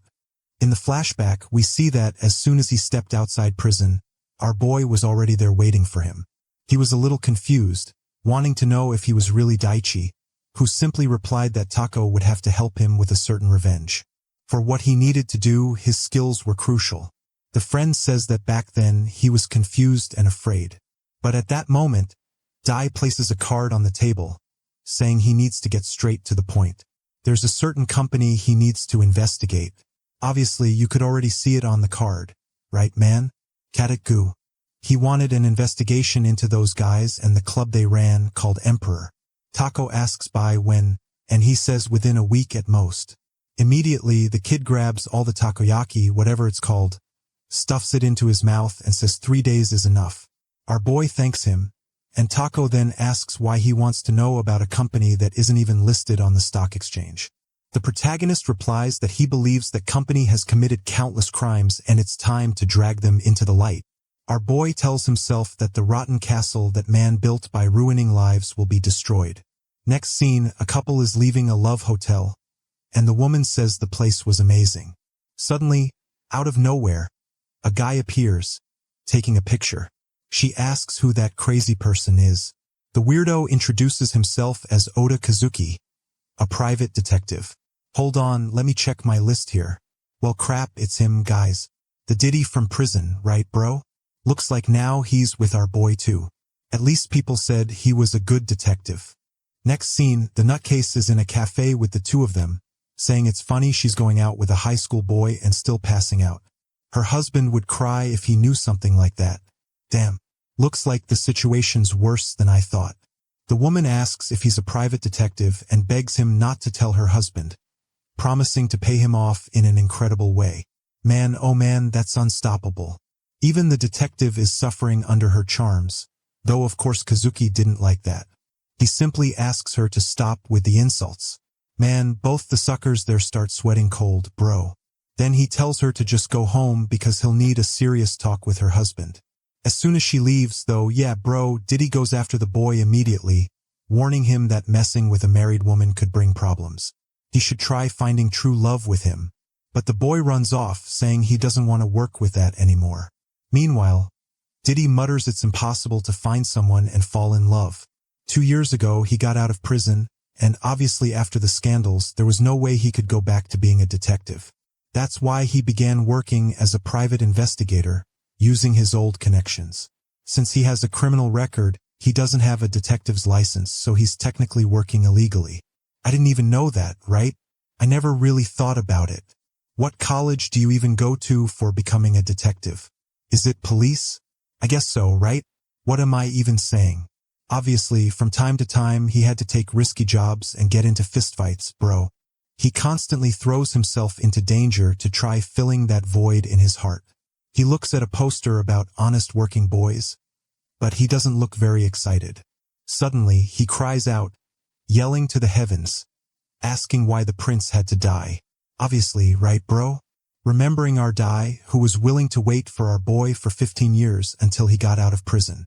Then he realizes he's hungry, goes into the shop across the street, orders a ramen, and sits down. But by a twist of fate, right man? Look who's sitting right next to him, eating ramen. Diddy's heart can't handle it, right bro? The nutcase just keeps thinking how long his eyelashes are. Sad eyes and shiny lips. The crazy guy says that's the kind of intense beauty he admires most. But suddenly he starts shaking his head, saying he can't think like that. His prince is in heaven. My God, bro. This guy's not right in the head. Our boy thanks and gets up right away. Yeah. Bro Kazuki gulps everything down and starts looking around for the boy. His heart is pounding fast, and he wonders if this could be love after 5 years. Back at our boy's base, Hako is living the good investor life. Right, man? Surrounded by monitors, watching graphs while gaming at the same time. Damn, that must be awesome, bastard. He knows how to make money. That jerk. That's when our boy walks in, asks about the investigation, and Tako tells him to come take a look. He opens up a bunch of tower charts, spring onions, and little pizzas. Take a look at all of it, my boy. Scanning through it, our boy quickly finds the name he was looking for. Takuritsu, that old man from the beginning, the one who owns everything in the area. Then, Tako says that Gyot might have his name on the card as the owner, but he barely owns any shares in the place. Karasu says, of course, it's obvious. People are working behind the scenes, pulling the strings, But now the time has come for him to start paying the price for getting mixed up in all this. Tako already understands and asks if these are the ones who framed Daichu Enamot. The guys confirm it, and his friend says, "Those bastards can't be forgiven." Then he pats his buddy and adds, "First, they'll need some new allies." For the moment, Tako's mission is only to take care of Kamashiro's money and make it grow. The boy replies that he shouldn't worry. When you already have money, it's easy to make more. Then our boy says they'll also need an informant from the underworld. Surely those guys must have committed other crimes besides his own case. And the key, of course, lies in those drugs they produce and use. The protagonist recalls it was that synthetic stuff called ice, the very same substance found in the body of the girl who died 5 years earlier, and also in that energy drink given to him by that bastard Cadotte. That's why the trial was such a disaster for him. What he needs now is someone not only to investigate the drugs, but also to dig into how everything operates in the underworld. Man, you already know who's about to show up, right? Tako says he knows about investments, right, girl? So that's kind of out of his area. Our boy walks off, saying Tako can keep focusing on investigating the companies, while he himself is going to wander around the city to clear his head. Man, no way. He's in a Tokyo sauna. And guess who's there? Now I just realized it's obvious, but still, our boy can't go after Sodomiyu, his girlfriend from way back at the start. And of course, just as that bastard Diddy is about to leave the sauna, who's standing right there next to him? Our boy, man. He immediately turns red, saying, "It's an incredible coincidence to meet the same angel twice." Our boy looks at the weirdo who's all shy, covering himself up, saying he has to talk to that prince naturally. Just then, an old man stands to leave, but trips, and while falling he pulls the towel off. Man, did he? Obviously, if I remember right, Diddy saw our girl. I think he saw her, yeah. For sure he'll recognize her. While our boy helps the old man, the crazy ones are crying, all emotional, saying he found the prince. But I knew it didn't add up. He was supposed to have died in prison. Man, he got so shaken that he collapsed on the red floor. Someone even came in asking if he was okay or if he was dead. Sometime later, back at the Emperor Bar, the waiter asks what he wants. And our boy tells him to bring Mizuki. I thought he'd order a drink or something, but nope. He asked for a woman. Turns out our boy had noticed Oe sitting there in the corner, never imagining he'd see that guy in a place like this. He knows he can't return to the police because of his crimes. So what is he doing now? Maybe he should look into it. Just then, the trespassing girl shows up, acting all gentle, speaking in a sweet voice, saying she missed Friodo. D decides to leave the topic of Oga for later, since now he'll have to deal with this crazy girl and investigate what Cadotte has been up to. Mizuki smiles brightly, saying she's happy to see him there again. But obviously, Kurasu's plan is to turn her into a friend. He needs an informant in this place. The problem is, she gives him a strange look. Will she really become an ally? Who knows, man. But he puts on that serious face, saying he needs a girl who will absolutely obey him and act as his spy. A little later, the other girls whisper that he's acting odd today, not even drinking. He replies that once he made a huge mistake with alcohol, so he prefers it this way. The girls laugh, saying everyone's been through that, and that they'd like to see him drunk. Cad's there laughing too, but deep inside he's wondering who this strange guy is. He didn't seem like the usual gangsters who hang out there, those who scam and steal to get money.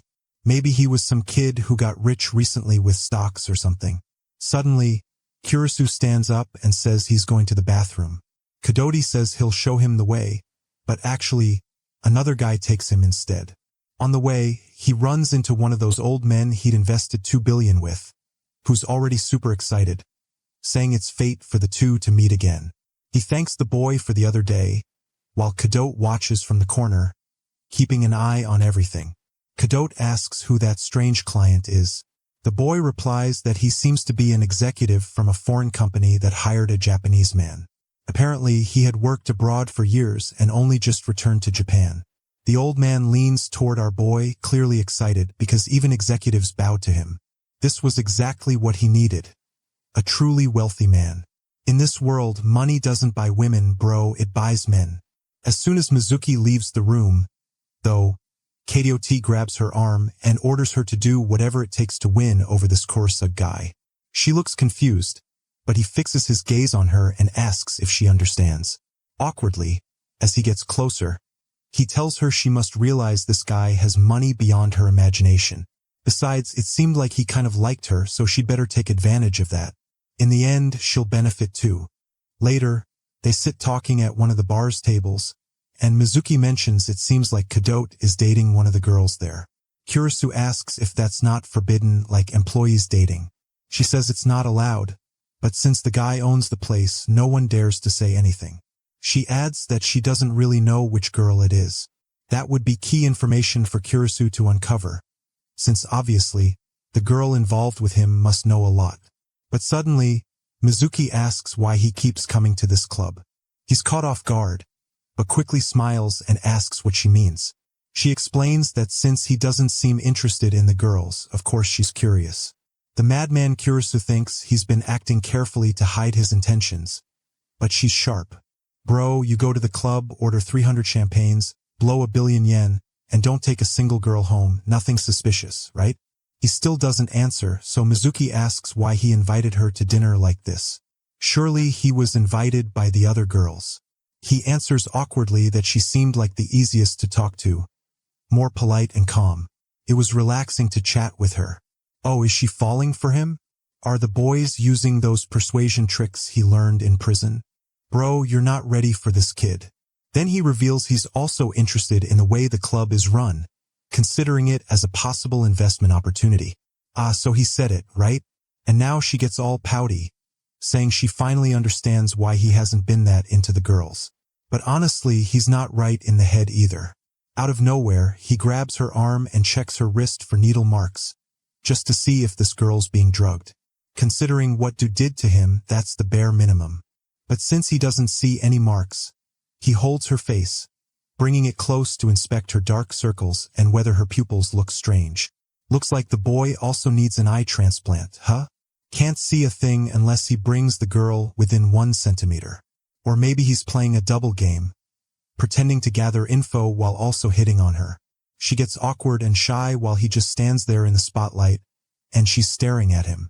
Of course, she says he's way too handsome.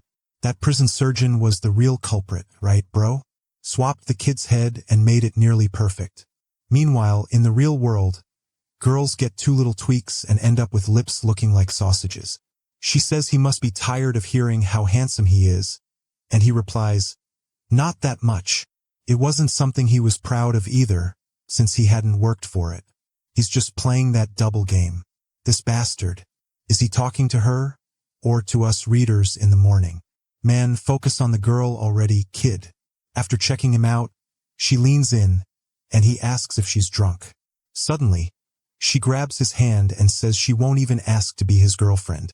She just wants to spend the part of the day called night inside 4 walls with a bed in the middle. So maybe they should go find a little room. Dear God, the artist's too good. What is this, bro? Way too early in the day for me to be seeing stuff like this. I just woke up, guys. Cut it out, girl. The curious bastard gets into bed, obviously thinking about the investigation he needs to handle. Then Batty shows up, apologizing for making him wait. When he asks if she's nervous, she suddenly grabs something but falls onto the bed. She says it's her first time, so he should be gentle. Girl, now you're going full crazy hug. He's dumb, but not dumb enough to believe that. But the damn girl starts rolling around in the sheets, and all he can think is it's time to find a new spy. Damn. I thought the next chapter would start with the result of the night, but nope. There he is just staring, wondering if this is the right move to make her dependent on him. He could have had her investigate Kadote or even the Emperor's palace. Mizuki looks all emotional when he asks if what she really wants is money. If that's the case, she just has to say how much. She stands up all shaky, asking what he means. But Kurisu walks away, still wanting to know if what she wanted was only money. Was it 50,000, 100,000, or more? Man, her expression changed. Poor girl. Looks like she really liked our boy, or she's just a damn good actress. Then she tells herself to stop being so naive, that she's tired of acting this way. The poor thing stands there in disbelief, trembling, saying she wasn't doing this for money. Suddenly, she cries and screams in desperation, telling him to stop insulting her like that. Kurisu lowers his head and apologizes. Then he says he'll leave the place paid for, but he's leaving. Oh man, Japanese stories are always like this. Huh? Had to be about a Japanese guy. They always think it's super stylish for the guy to never do anything. Like, I'm too cool to get women. If it were one of those crazy Chinese dudes, he'd have already trashed the whole bar in a much cooler scene. But instead, there he is, giving her a warning to get out of that place. I'll forgive him only because, in the car, he's already thinking that she isn't the right person to be a spy. She's too kind, and it's better not to drag her into this. What a guardian angel. That bastard. Next day, there he is, bro, standing in front of the school he used to attend. All the girls walking by are impressed, saying he's ridiculously handsome just standing there out of nowhere. He watches the students talk about school exams and remembers that back then was the happiest time of his life, when his only duty was going to school. He had friends to talk to, and his mom was still alive. Man, the kid's life is cruel. Huh guys, even his happiest moment happened when his mom was already in the hospital. What a damn shame. I forgive you, kid. You're cool even if you don't hook up with all the girls at the club. And of course, he doesn't forget that he lost it all on that day. He punches the wall, asking why that bastard did this to him. Later, Tako is in a fancy building, admiring the view, saying it's beautiful. Kurisu, not very excited, asks what the next step is. Kurisu says there are 3 people he clearly needs revenge on. That scumbag Kadogu, the rich scumbag from the bar, and that damn lawyer who ruined his sentence. He's sure one of them was involved in Sayaka's death, but the other 2 were tied to his imprisonment. The problem is, he has to be careful because once he kills one, the others will investigate him. That's why he needs to know all 3 and have everything ready before acting. Tako points out that he's only met Kadote so far, so how's he planning to connect with the other 2? Kurisu says that won't be hard, since those guys always throw huge parties. Anyone with money or influence gets invited, and since Katode's got his eye on him, the invitation will come soon. He even noticed Kaget watching him from the corner, so it's only a matter of time. Even his friend comments that the kid's taking this revenge really slow, right Luke?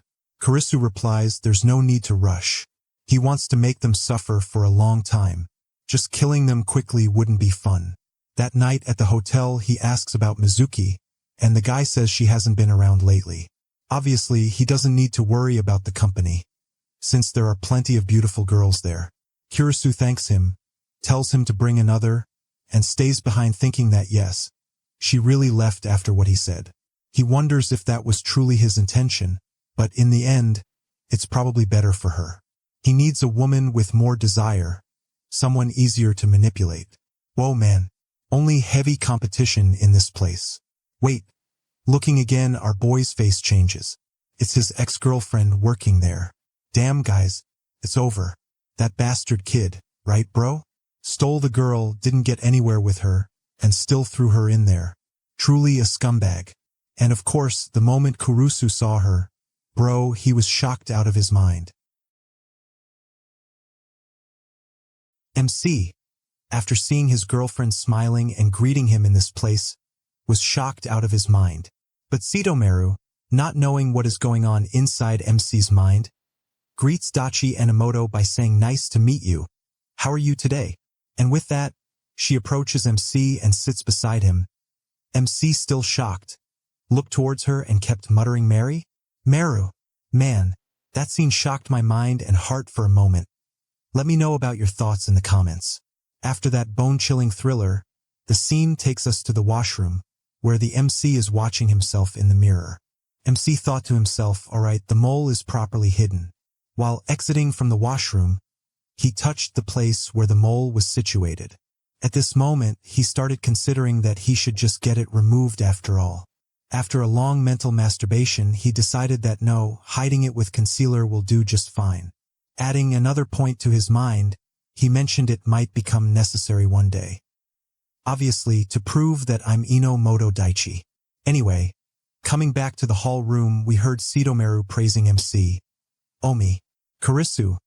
It's amazing how successful you are at such a young age. MC followed his scripted speech and told her, oh no, not at all. He looked at her and commented, you're not much older than me. He also adds, I think the owner of this place is around our age too, right? Sitomeru nodded in affirmation. Kurisu looked with a sharp eye towards her. In his thoughts, he started thinking, now that you mentioned it, if she's working here, then she must be close with Go. He ponders to himself, what is their relationship now? As if getting a clue, he got back to the past memory where Mizuki-chan is giving him the information that our owner, he seems to be dating one of the girls from the shop. Could it be her? Trying to prove his guess, he asked Sitomeru, hi Miss L, do you have a boyfriend? At first, she blushed hearing him ask this, but after a moment, she got her clarity back and Sitomeru, at that time started leaning on Kurisu's shoulder, and answered him, not really anyone I call a boyfriend. MC, in an understanding gesture, spoke, oh, I see what it is.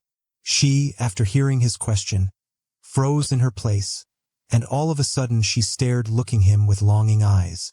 MC, feeling her gaze on him, flustered and asked her, what's wrong? Is something on my face? Sitomeru, coming closer to his face, asked him, have we met somewhere before? Hearing her thoughts, MC opened his blood-curdling eyes in shock, as if her comment struck a nerve in him. For a moment, he starts recalling his past moments where Sitomeru is holding his hands and joyfully calling him Daichi. Let's go on a trip together this summer. Man, I swear that memory was sweet and painful at the same time, even for me as a narrator. Now, we can guess what Daichi/Kurisu was falling. MC remembers the past started catching his chest. His ex-girlfriend, not understanding the uneasiness that Kurisu was feeling, worriedly started calling him, Mr. Kurisu, what's wrong? What's going on? Stood from the place, MC said sorry, but for now I think I'll head home for today. As he started leaving all the stuff and even the boss started bowing, giving him farewell. Sir, we hope to see you again soon. Sitomeru, seeing his leaving figure, started looking at him with longing eyes.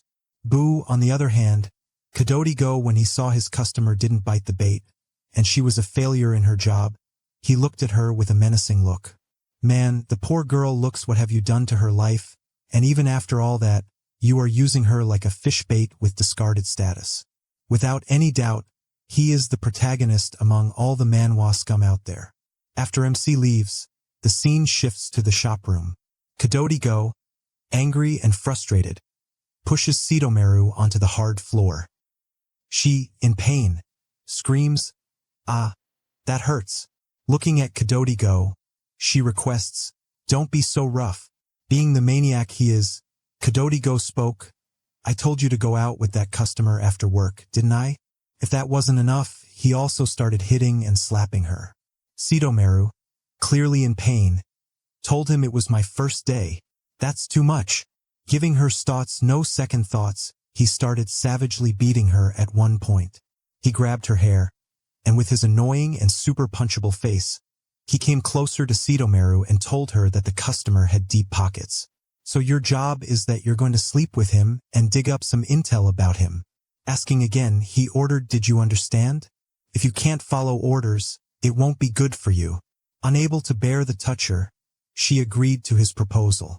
Fine, I'll do it, just please give me that thing. And with that request, she makes a dispirited and addicted face. Kadodi, seeing her desperate, please tossed a packet of supper, healthy and not suspicious pills into the bed. With that, he also commented on what a pity you would have just said so from the start. Seeing the good stuff, she instantly jumped into bed and took the package from the bed. She started gulping them like a true addict. Also taking the job of being a misogynistic punk, he comments that women are best when they're obedient. At that moment, he opened his shirt and started shuddering. Sitomeru violently, obviously with the initiation of playing tig-tag that our MC is trying to play with all those girls from the start of the story. But not to anybody's surprise, he failed as if he was destined for it. Okay, enough of MC's incompetence. Let's dive back into the story. Zooming in, we saw MC eating with his revenge partner. When the partner noticed something different about him, he asked, bro, you are looking kinda down. Answering in the affirmative, Kurisu said, yeah, just remembering the past. Kurusu is trying to find the reason why Miru is working at Go's bar. Having a deep admiration and love for her, he asked himself if she still had even a sliver of feeling for him. Should I reveal my identity and ask her to investigate Go? Taking a safer approach, he thought, no, that's too risky. In the present, seeing MC zoned out, his partner started calling him Ha-Fuyuto. Is your stomach hurting? Then, in a helping D minor, he picks a pack of medicine in his hand and asks Kurusu, bro, do you want some medicine? As they were having a conversation with each other, the shop owner joined in and, laughing hardly, he mentioned watching Takeo and Fuyuto feel like seeing a worrywart girlfriend and her boyfriend. Hearing that declaration with Fuyuto, Takeo also gets shocked and flustered. Shyly, he said, worrying about a friend has nothing to do with gender. Hearing their bantering, he confusedly looked towards them, and just to add more clarity to the situation, he also told the shop owner, yes, that's true. Suddenly, grabbing his chin, he looked upwards and started thinking about something long and hard. Seeing his sudden demeanor, he asked, what's wrong? MC, just like us, even for a moment thought if she was a girl or a boy, but leaving that idea, he thought about the mission and said getting information doesn't have to come from a woman. Suddenly getting up from his place, he told Takeo, bro, please settle the bill. I'm leaving now. Man, I also admit that's the ninja technique of sticking the bill to your friend or partner. Coming to the next day, we saw our little lover of MC, complaining about some person's damn that cheating couple. Just got 5 hours holed up in a love hotel. Ugh, I'm so done with stakeouts. As he was leaving the place, someone called him from behind. Good morning, man. What's up? When he looked towards his rear side, he saw Fuyuto standing there in a dazzling look. He instantly blushed seeing MC. He started stammering his words, you are him, and what are you doing here? And man, not gonna lie, that blush was out of this world. Even the lead girls of this manga don't blush like this. Oh man, only God's direct intervention can save MC from him. MC looked confident as ever. He told him, I need to speak and consult with you. With that intention, MC entered Kazuki's place. Seeing the slick interior, Kurusu comments, man, what a beautiful office you got here. So what are you up to these days? Kazuki replied, oh, these days it's mostly infidelity investigations. With an old-fashioned, dirty detective office, we wouldn't get requests from women. Being hospitable, he starts making coffee for MC. After their talk segment is over, they sit in front of each other for further talk. Kurusu, thanking him for his hospitality, he starts elaborating his reason for coming here, but stops him with a hand gesture. Being asked him, how did you know that I'm a detective? Kurusu, completely flipping the genre of the story, starts saying, actually, ever since I saw you at the sauna, I've been curious about you. Man, just a few words like this, all that took for Kazuki to fling and spill his coffee. I wonder if MC started saying something more. What else can or will HW spill? Kuru's suddenly turning into a tomboy relayed to Kazuki, so the other day when I happened to see you in town. At that moment I started impulsively following you. Kazuki spoke, shocked and curious. And then you saw me enter this office? MC, acting to stay simple, elaborated. I was looking for a suitable detective agency, so then I decided to drop by. Hearing his explanation, Kazuki coldly thought to himself, I see there's probably no big lie in this person's word. My ex-detective instincts are telling me. Good luck trusting your instinct in the future, especially in front of MC. Thinking for a few moments, he said there's something untrustworthy about this man. Killing all that suspicion and detective aura, he thought. This guy with his possessing the same magnum as the prince. Again looking at MC's dazzling figure, he said, I can't suppress my interest in this person. After all that drama, Kazuki, coming back to the conversation, asked just one more thing. And can you forgive me for asking something so personal, but can you tell me if you have any siblings or close relatives who have been in prison? Kurusu, caught off guard, stammered in his process of drinking the coffee. Kazuki, when he saw MC's apparent shocked state, he quickly tried to make sense of the moment, told him, no, that's not it. I actually got into some trouble and was arrested before. And when I recalled the past, you just reminded me of a special friend I met during that time. Kurusu, sipping in his coffee, kept listening to his explanation. He also mentioned that I can't go into details, but I think I know Enamot-Daichi well. Man, I don't know how Kazuki is a detective when he is blind in love. Guess what, he didn't tell anyone his name, but Kurusu, the guy sitting in front of him, just told the secret name from his mind. Isn't that a little sus? Anyway, not giving ant F about common logic, Kazuki was surprised, asked really, do you know that name? In his little mind, he thought, could he be a relative after all? Someone connected to the princess, this person is indeed related somehow to him. Not wasting his precious time like us, MC made his intentions clear. I want to ask you to gather some information, and I'll pay 3 times the usual rate. Kazuki laughed and told MC, ha man, don't underestimate me. I like money, sure, but I don't think I'll easily be swayed by it. Kurusu, looking straight into Kazuki's eyes, told him I will tell you everything about my relationship with Enamot-Daichi. I'll reveal it all without hiding anything. If you just complete 2 missions for me, that is, at that time, please also tell me what kind of person Daikyu knew was. I just wonder what a master of manipulation Kurusu has become. He just got another fish on his hook. Kazuki, going straight to the point, asked MC, so what do you want me to investigate? And with that, keeping all that stuff secret even from us, this conversation ends, and Kurusu starts heading his way for his mission. While walking, he thinks Mr. Oga remembers me, Daichi. Even that's favorable in the process, not revealing my identity, it's just too risky. And again, he seems interested in who I am now, too. For now, I'll stick with the acquaintance story. While walking, his phone started buzzing with a call from someone. When Kurusu saw the phone screen, he found the name of Kadodigo calling him for some reason. Swallowing the anger, he picked up the call. An answer, this is Kurusu speaking. Mr. Villain, standing in front of the glass window, also replied, Kadodigo from Imperato. I'm sorry for the sudden call. Kurusu, acting courteous, replied, it's no problem. What can I do for you? Kadao, smiling, spoke, well, we are having a party with some VIP guests. Would you like to attend? Hearing his proposal, MC's eyes glint with a cold and obsidian darkness. He says to himself, it's finally here, my time of further action. Kadao further added that there's a small participation fee, but I return. There will be many influential people and contacts. Could be beneficial for your networking, Mr. Kurusu. Confirming his invitation, MC told him, please tell me the date and time. With that, the call ends there. Time skips to 2 weeks later, and we see a gathering of people from the whole country of Japan to discuss the future of the country with the Jushikai. People in that gathering were discussing and talking with each other about him. Our man, pushing by, saw 2 women wearing a kimono, saying who could that be? Maybe some company president's son. Or a political fundraising party. They're still doing it on a grand scale, just in a different form. As he was wandering here and there, someone called him from his left side, ha, Mr. Kurisu.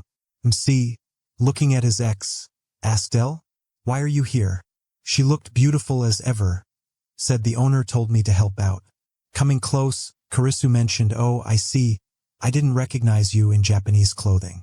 Smiling, she spoke, I guess it doesn't suit me very well. Does it? It's difficult to wear properly. In contrast or her belief, he smiles as always and says it suits you. So much so, I'm blushing looking at you. She also blushes deeply. Hearing his comment, she thanks MC for his compliment. At the moment, he was talking with Sitomeru. Kadao comes from the back and greets him. Ha, Mr. Kurisu. Thank you for coming despite your busy schedule. Man, what a curious man he is acting to be. No doubt he is the Andrew Tate of scamming in this manga. Mac Laughton lightly calls him the owner. Kadodi, don't flatter me. Kadodi, gesturing MC to go somewhere, asked, do you have a moment? There's someone I would like you to meet. Boy. Oh boy. Guess how Kadao is calling? It's none other than the shady lower. Introducing MC to him, he said, Professor, this is Mr. Kurisu, whom I mentioned before. Our shady villain, smiling, said, so this is him. It's a pleasure to meet you. I'm Takura. Man, what a meetup, obviously a reunion of the century. MC, being the happiest in the room, said, pleased to meet you. I'm Kurisu. Finally, we met after so long. Kurisu met his lifelong enemies at the banquet. While he was in conversation with them, being Oscar-winning actors, they acted like the best brothers, starting to oil him. Takura explained, "Oh, so Kurisu S.A. is the investor from Los Angeles. I travel there often for work." One of them, looking at the other assailant's comments, "This is a good investment. President Degura, take Kurisu-san as a reference. Would you like to discuss it?" His partner, with a cunning look, spoke, "Yes, of course. It might be interesting if Kurisu-san invests too. Kurisu is now trying to be the long-lost brother from their other mother," said. "Of course, I'd love to." He also mentioned, "I sold off some of my stocks recently. I've been looking for an investment opportunity, so I think it would be a great chance for all of us." Takura, as if he had struck gold, laughed joyfully. He told Kurisu, "Bro, then Kadodi-kun will tell you about it." Kurisu, wanting to dive deeper into their relationship, asked, "What about you, President Degura?" The little bastard, coming closer to MC, said, "It'd be scary if I got caught for insider trading. Is that okay?"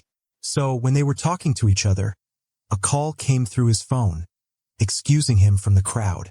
He started leaving the place to take the phone call. As he left the place of the conversation, the villains looked menacing from behind him. Man, they looked like a pack of hungry wolves who had found a fat, juicy ship with a first-class stack after a long and hungry winter. MC, picking up the call, found out his informant was talking from the other side. The spy spoke, "Ha, Kurisu, this is Oga. I just got the information you needed." MC, a little bit surprised, told him that was fast. "Man?" Explaining his method of obtaining the information, he said, "I just asked the black-suited staff nicely, and they told me right away." Man, if this is the definition of asking nicely, then please ask me Ralphly, and you can even slap me if we ever meet face to face. Dear Kurisu, please forget your revenge plan if you want to leave your life without any more trauma. Anyway, Kazuki, breaking the information, informed me that Imperatos Kadodigo is dating a woman with the stage name L. Expecting this type of shock, he looked towards the banquet where his dear ex-girlfriend was standing. Kazuki adds that her real name is Sitomeru, and she's quite a woman. More precisely, she's Inomoto-kun's ex-girlfriend.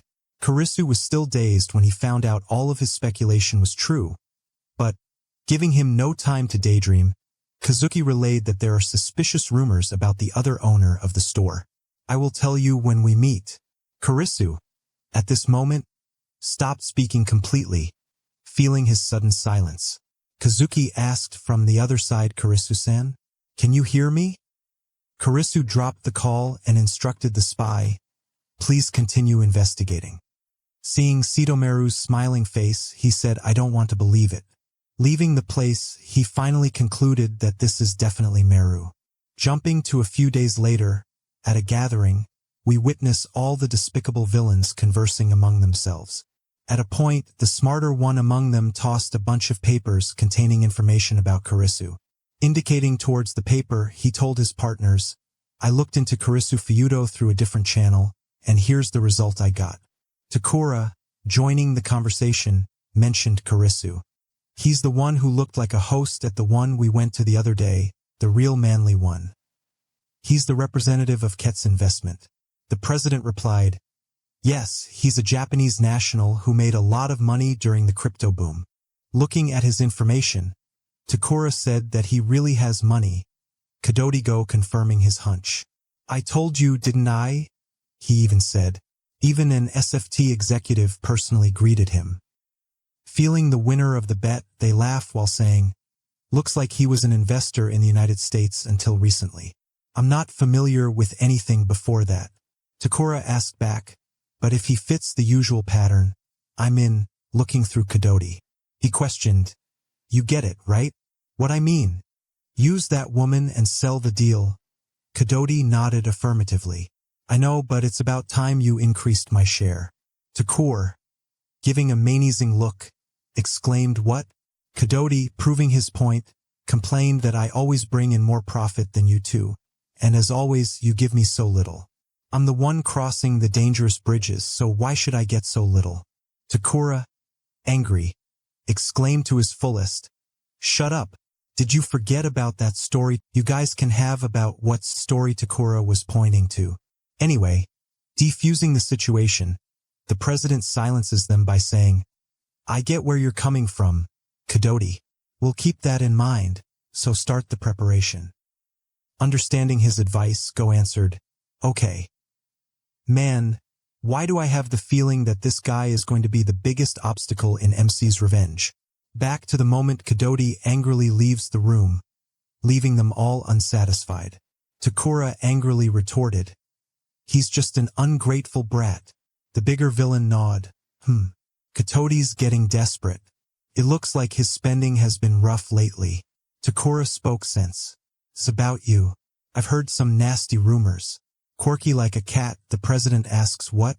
Skipping the conversation, we come to a nightclub, where Kurisu and Kazuki were chilling in their own environment. When one of them mentioned it was so noisy here, Kazuki told him, "See, well, the heavenly ice dealer really shows up here?" Kurisu nodded in affirmation and said, "Yeah, I worked here as a detective a long time ago." Kazuki, coming closer, mentioned there's an organization that smuggles heavenly ice. And they go by the name AZ Cartel, so they are called AZ Cartel, quite an interesting name. Kazuki also told him we need to do some research about them. The sus guy going in his flashback thinks, now that I think about it, I mentioned them to Inomoto back at the club. Feeling sorry, he clutched his glass and said, "Ku will avenge his enemies in his place." MC affirmed, saying, "You're right, we will avenge Daichi." Kurisu adds, "I asked my friends, but no one's really sure about Impeder's sales. There are months when sales increase regularly by hundreds of millions. It's a profitable store, but its box size is unusual. It reads like a story of some criminal group. It's also being used for money laundering." Kazuki comments that cabaret and host clubs are perfect for that. There's evidence that Go was involved in moving heavenly ice. MC determined to himself, "I'll follow the money flow and track every last one of them." Go, you wait. I'll strip you of your filthy money and status first. Kurisu also relayed that, and to do that, along with him inviting the heavenly ice, I'll need a partner, someone tough and skilled who can use violence. And someone who can manage an organization. As Kurisu was deep in his revenge arc, in a thoughtful frame of mind, two girls approached him, asking him to flirt with them, and inquired, "Brother, do you like a drink?" Kurisu, confused, asked what oolong tea was. Giving a flirtatious look, they said, "What is oolong tea? Take it from my hand, and when you drink it, only then will you know about its work." Coaxing him more, they spoke, "You are so cool, brother. Let me buy you something. Hold on." Seeing their bold and provocative approach to Kurisu, Kazuki was growing increasingly angry beyond his limit. And as expected, he was unable to hold on anymore. He exclaimed, "You're no good uglies. We're doing serious business here. So, get the hell out of here. He can be scary when needed, I can assure you." Leaving the place, the girls conversed among each other about what's with that uncle. He's creepy. Fuming in anger, Kazuki told me, "Those stupid girls are up to their usual business when they see a new guy." MC, being grateful for his earlier help, thanked him, "Man, you just saved me. But you didn't have to yell at them." Kazuki, being an expert in this sort of situation, advised that you need to speak your mind to a woman like that. They will get carried away. As they were talking among themselves from far away, two men were keeping an eye on them. A shady guy who wears shady sunglasses at night and also does shady work, leaving calls for his boss to relay the information on the current situation. In the call, he told his boss, "Yes, there's a guy with OGA now." The other person received his message and said, "Got it. We'll keep an eye on them." Zooming in, we see a person lying in a fighting ring. His subordinate tells him, "Luigi Kuin, I just got a call from you, Paradisus. There's a man who looks like a host with Aldman OGA." Sitting him in his place, he gave a menacing look and ordered his men, a guy who looked like a host hanging around with the old dude from OGA, "Call him here, man." Not going to lie, that was a wholesome gangster first look. As Kazuki and Kurisu were walking, a man in a suit approached them and bowed, offering them a farewell. Kurusu, frustrated, spoke as I thought another dead end. Kazuki, consoling him, commented that there was still a lot of mystery surrounding how Heaven's Ice was being sold. Even back when I was still an ACOP, I couldn't get a solid lead on it. Kazuki again suggests these kinds of things, you just have to dig slow and study.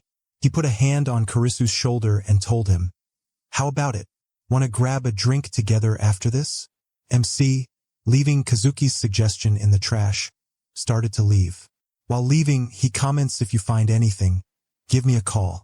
Kazuki, looking from the back, thinks that cold attitude of his, "Damn it, he is so cool, just to let you know," he said some other love-struck stuff towards Kurisu, "but I just made some adjustments so that you don't get constipated after hearing those."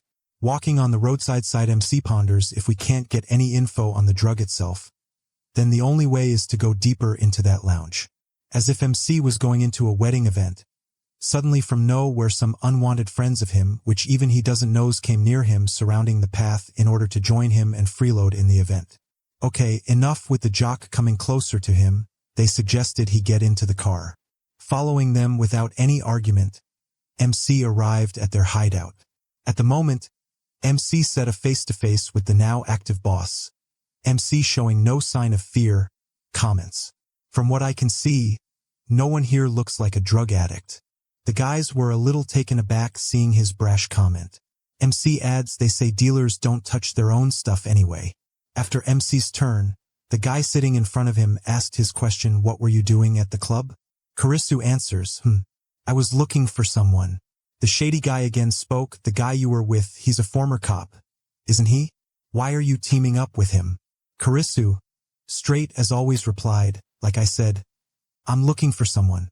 The guy, when he didn't get his answer, thinking he was the big dog, came forward to punch MC, while exclaiming, "Don't make me repeat myself, just answer what I ask." Kurisu, showing him who the real boss in the room was, caught his punch in midair, shocking the guy shocked by the situation. MC, reiterating his interest, told them, "I came here to talk. That's all." Kurisu asked boldly, "Are you guys with the AZ cartel?" I thought it would make some sense. What was I expecting? Breaking all my expectations, the guy shouts, "The hell did you say? Don't lump us in with low-life drug dealers." MC, reading the room, he realized, "I thought I'd get a lead on the cartel by following you. Guess I was wrong." MC commented, "If you are not them, I've got no reason to stick around." The guy, being smug as always, exclaimed, "Where are you leaving now? We're not done with you yet." As he tries to hit MC, he ducks under him and gives a straight jab at his abdomen, making him fall flat on the floor. His goons tried to retaliate, but MC, being the jigachad, starts beating them all one by one. After getting beaten, one of them comments, "Man, he is strong.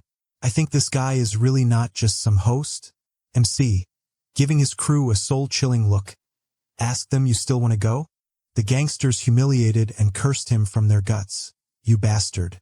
The previous tough guy ordered his minions to bring the gear. He also reminded them to surround him and beat him down. As it locked like that, things were going to get really ugly in here. The real boss of here came from the shadows and ordered them to stop. "Stop right now, sunt embarrass yourselves like that." Coming closer to MC, he revealed his face, and while looking at MC, he commented, "You've gotten stronger." MC, surprised and shocked at the same time, exclaimed, "Ruiji Bamba, why are you here?" Ruiji saw MC, recognized him. He told Kurisu, "So you remember me?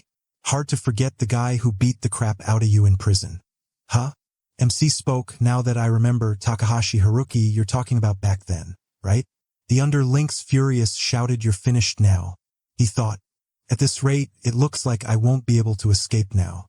Ruiji, getting ready for a great fight, told MC, "The others are all down to you are not walking away for free." Kurisu, opening his SUT, spoke, "I was also beaten badly at that time. Back then, I was just Enamot-Daichi, and you beat me to a pulp. Ever since that day, I've been training like hell for this day." Revealing his dangerous look, he stunned the onlookers. They commented, "What's with those arms?"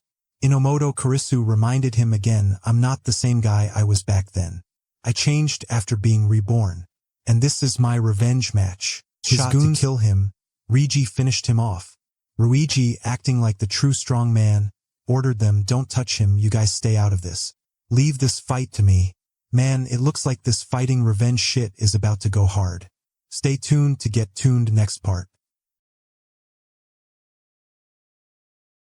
Man, as we were expecting a thrilling fight, they just spilled water in the build-up suspension. Ruiji gestured MC to hold his fighting stance, because he wanted to go into the fighting cage. MC being MC replied, "No problem, let's do this." Inside the cage, they stood in front of each other, face to face, man to man. People from outside the cage kept shouting, "Don't let him get away. Kill him. Wreck him." Hell, one guy even showed him the international super-friendly gesture. Kurisu calmly observed the situation and concluded that they wouldn't let me go even if I won. But I wanted to know how much stronger I had gotten. Ruiji explained, "I'll fight you myself. If you lose, you'll be our slave." And with that, everyone starts chanting, "Slave, a slave." MC does not have any hard feelings toward their chanting. Ask Ruiji, "Then can you clear it up? What if I win, you're my slave?" And with that, taunt of Kurisu, Ruiji starts the fight with a banger punch, and the crowd uproars in the ring area. Man, if making the video I was caught in thinking who Ruiji is fighting, Enamoto or Hiroki Kurisu. I guess he is fighting Kurisu because they had a fight in the past before the facial changing surgery arc, and no way he knows this, his Enamot-Daichi in disguise. Anyway, seeing the incoming fist, Kurisu was a little surprised. But MC now turned into a Chad, ducks from the punch and dodges the punch and gives Ruiji a sharp uppercut to the chin. And trying to cause a big damage to Ruiji, MC kept throwing sharp jabs over and over again. But Ruiji just kept shielding himself with his hands. After the sharp confrontation, it looked like smoke was coming out of Ruiji's hands. Man, MC surely had become a hot stuff. No wonder he can make smoke without any fire. On the other hand, Ruiji, acting like a rhinoceros, took all that attack from MC and still smartly taunt him by saying, "Is that all you got?" MC looked a little gasped out after all that energy burn.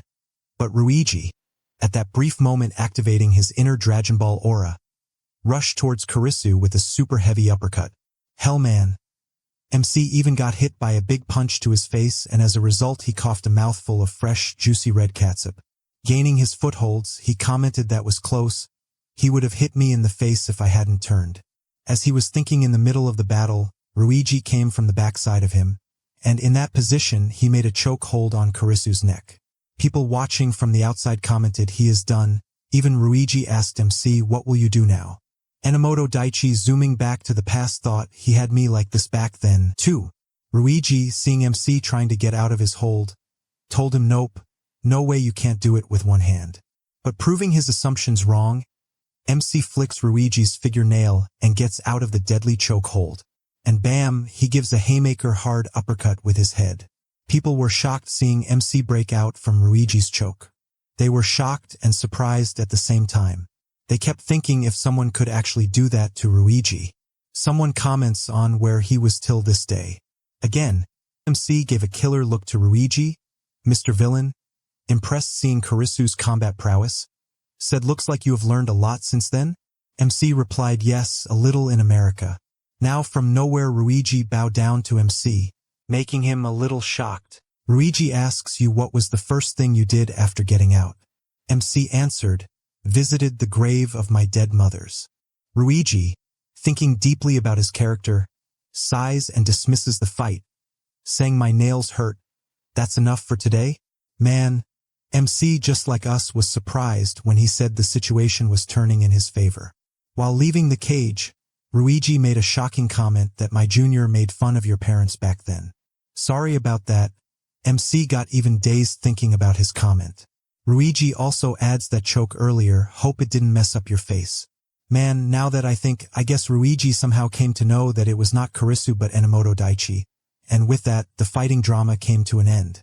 Next, MC was in his apartment opening his secret safe. While doing that, he instructed his Teiko to look into the management of Bunga's gym and club. He replied in the affirmative. But when he asked Kurisu what he was doing now, MC said, "I want to meet that person tomorrow." Even he was surprised hearing about that person. Kurisu at that time pulled up a stack lot of money and made a catch that money only has meaning when you spend it, and with that I'll swallow them whole gang with the help of this.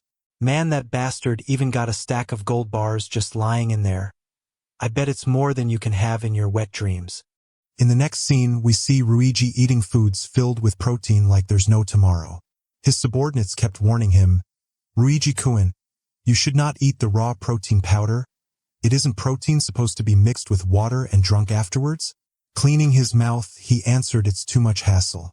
Man, I swear he was a hardcore otaku in a past life. That's why he is so lazy, just like you guys watching RecaP all day and not even cleaning your stuff. A subordinate coming from the back smiled and presented Ryuji with an energy drink bottle, which Ryuji found to be convenient. So, as that stuff was going on, two of Ryuji's men stopped MC at the gate while exclaiming, "Why the hell? What did you come here for?" Ryuji, confused, asked, "Hey, what's wrong? What is going on over there?" But making the scene clear, Kurisu entered through the front gate with a bag in his hand. Man, this bastard is still doing aura farming even while entering the place. Ryuji, getting up from his place, questioned MC, "Did you come for revenge?"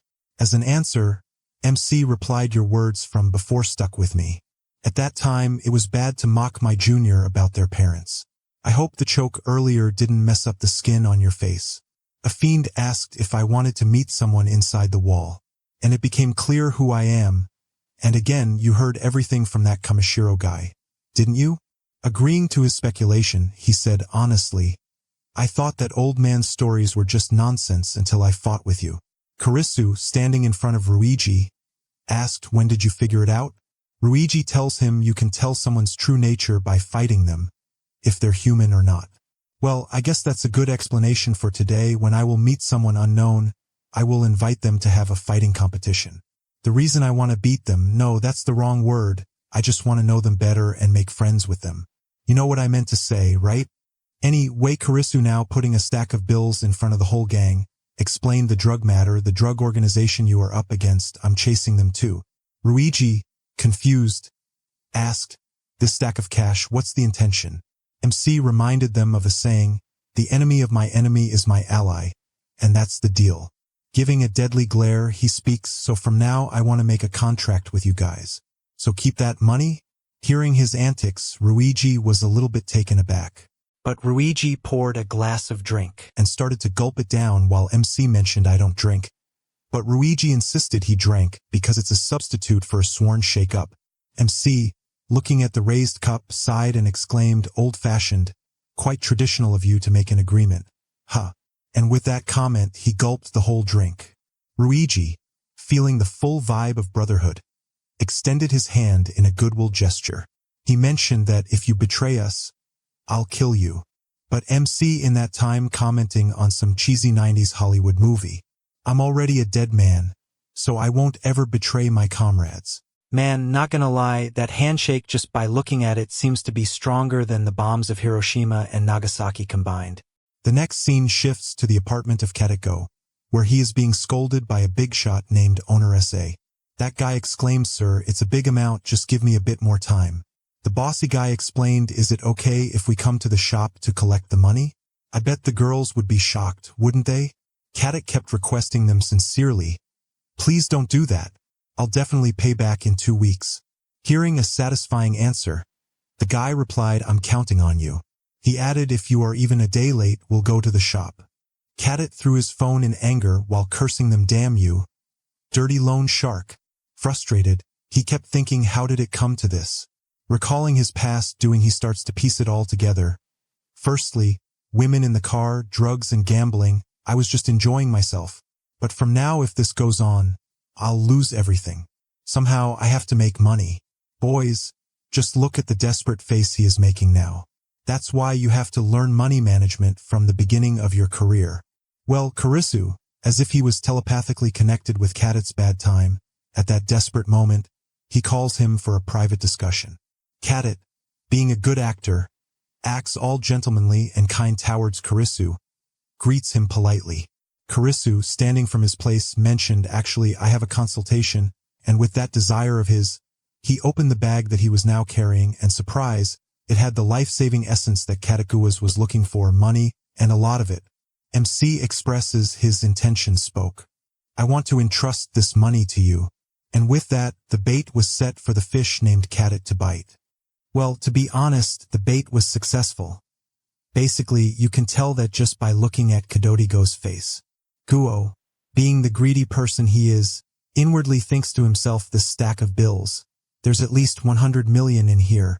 Gu, getting his mind back from the river of greed, asked, "Hey, Mr. Karisu, what is this?"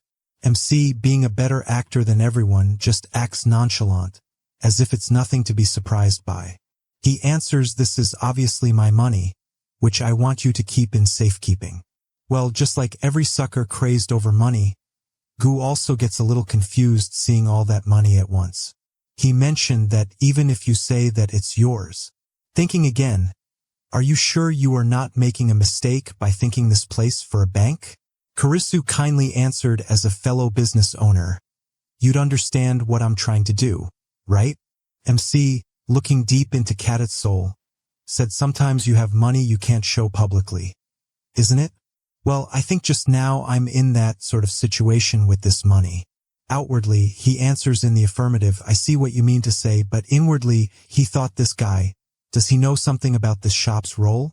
Gu, breaking from his dazed state, questioned, "I sympathize with your situation, but why here?" MC stayed ever mysterious and lightly smiled while looking at Go. He told him that he had heard a rumor that this shop takes in tainted money, cleans it, and returns it without any corruption to its owner.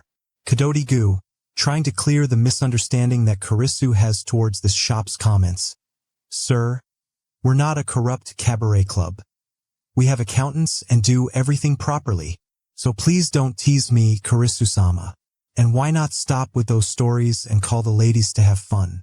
Karisu, controlling his needs, denied Gu's approach. "No, that's all for today, excuse me." And after showing that temptation with all those juicy stacks of bills, he leaves the place. But as he starts to leave, Kadodi Gu just looks at the bag in an addictive state, just like a dog looks toward a drumstick. The scene shifts to the gathering of Kadoti Gu and his villain friends, where Dagura threw a glass of wine in Gu's head, which in impact broke apart. He shouted at him, "Damn you!" Drenching in wine, Cadet commented that these clots were expensive, though. Dagura, coming closer, caught his collar and exclaimed, "Who cares about clothes? First, confirm that you didn't say anything unnecessary to that Karisu guy?" Gu answered in the affirmative. "Of course I didn't, but I saw the actual cash with my own eyes, and I'm pretty sure he's trying to launder money." Now, our smart-ass lawyer guy opens his mouth, says, "It's awfully suspicious. That man Karisu should undergo a proper background check." And after his suggestion, he brings his phone out of his pocket and contacts a professional to better investigate him. He advised two of them until the investigation is finished and the results are out. Do not contact him. Kadodi Gu, furious and frustrated for money, exclaimed, "Why's that? He's a perfect party. That guy is my solution for all my problems." As he was debating the decision, Dagers says to him, "Gu, you owe some money, right? The info's out. It's also well known that you're borrowing from shady folks." Gu, denying the acquisition, spoke, "No, that's a rumor spread by someone who envied me." Trying to get out of this sticky situation, he quickly excused himself, saying he had some work in his shop. As he left like a mouse from the gathering, two of his partners looked disapprovingly towards his leaving figure. They commented that this guy he just forgotten who helped him get where he is today. And who knows, we might need to deal with that soon. Inside the red car, Kadodi Gu was cursing his luck because of the situation, and when he remembered the threat from the debt collector, he lost his mind while thinking about how to finish the debt. On the other side, Teiko exclaimed with joy. He told him, "See, oh, things seem to be going smoothly." Karisu replied, "Yeah. I sprinkled plenty of seeds when I showed him a large sum and hinted at money laundering." His eyes instantly changed color. "At this point, if he goes after my money, there's bound to be an opening." Teiko, joyfully waving the victory flag, says he, just as Feudo-kun predicted. Karisu, also feeling the joyful atmosphere in the air, smiled lightly and explained, "Now we just wait to reap what we've sown." At that moment, As they were talking with each other, a message came through from his ex-lover, greeting him good evening. She also invited him to dinner together. MC, reading her message, felt in a deep contemplation on what to do in this situation. Touching his neck marks, he came to a conclusion first. Specifically, I have to settle one thing and need to settle things from 5 years ago. After a day, two of them were sitting in a luxurious restaurant. Sitomeru, blushing, looks towards MC and thanked him for making time to meet her. She added, even though you're busy with work, Fuito-san, you made it in time. Kurisu, smiling, replied, I'm happy L-san invited me too. Meru's feeling nostalgic, relayed her feelings, that somehow I don't feel like I'm meeting Fuito-san for the first time. I just feel calm when I see you. After he heard her comment, Kurisu fell into a trance in his thinking, but for the second time when she called him, he called her back. Ha L-san, may I ask you something? Meru, looking ever so cute, said ask me anything whatever your heart desires. Catching her off guard, he said you're dating the owner, right? She, now getting her senses back, spoke, what's wrong all of a sudden? Why are you asking this? Kurisu, not giving her a satisfying answer, added his further advice, I think you'd be better off breaking up with that man. Looking down, she asked seriously, what's the matter? Did something happen between you and the owner? I heard you two were talking together the other day. Curious, with a longing voice, calls her L-san. No, Sitomeru, have I said you my real name? Meru, I have a secret to reveal. Can you please look at this? Pointing at his birthmark or mole, whatever that is, he asked her, did you remember anything? She was more than shocked. Seeing the marks, she exclaimed, that why is it here? Who are you? Taking her trembling hands, he explained, it's me, Daichi, your Enamot-Daichi. Man, what's up with the author?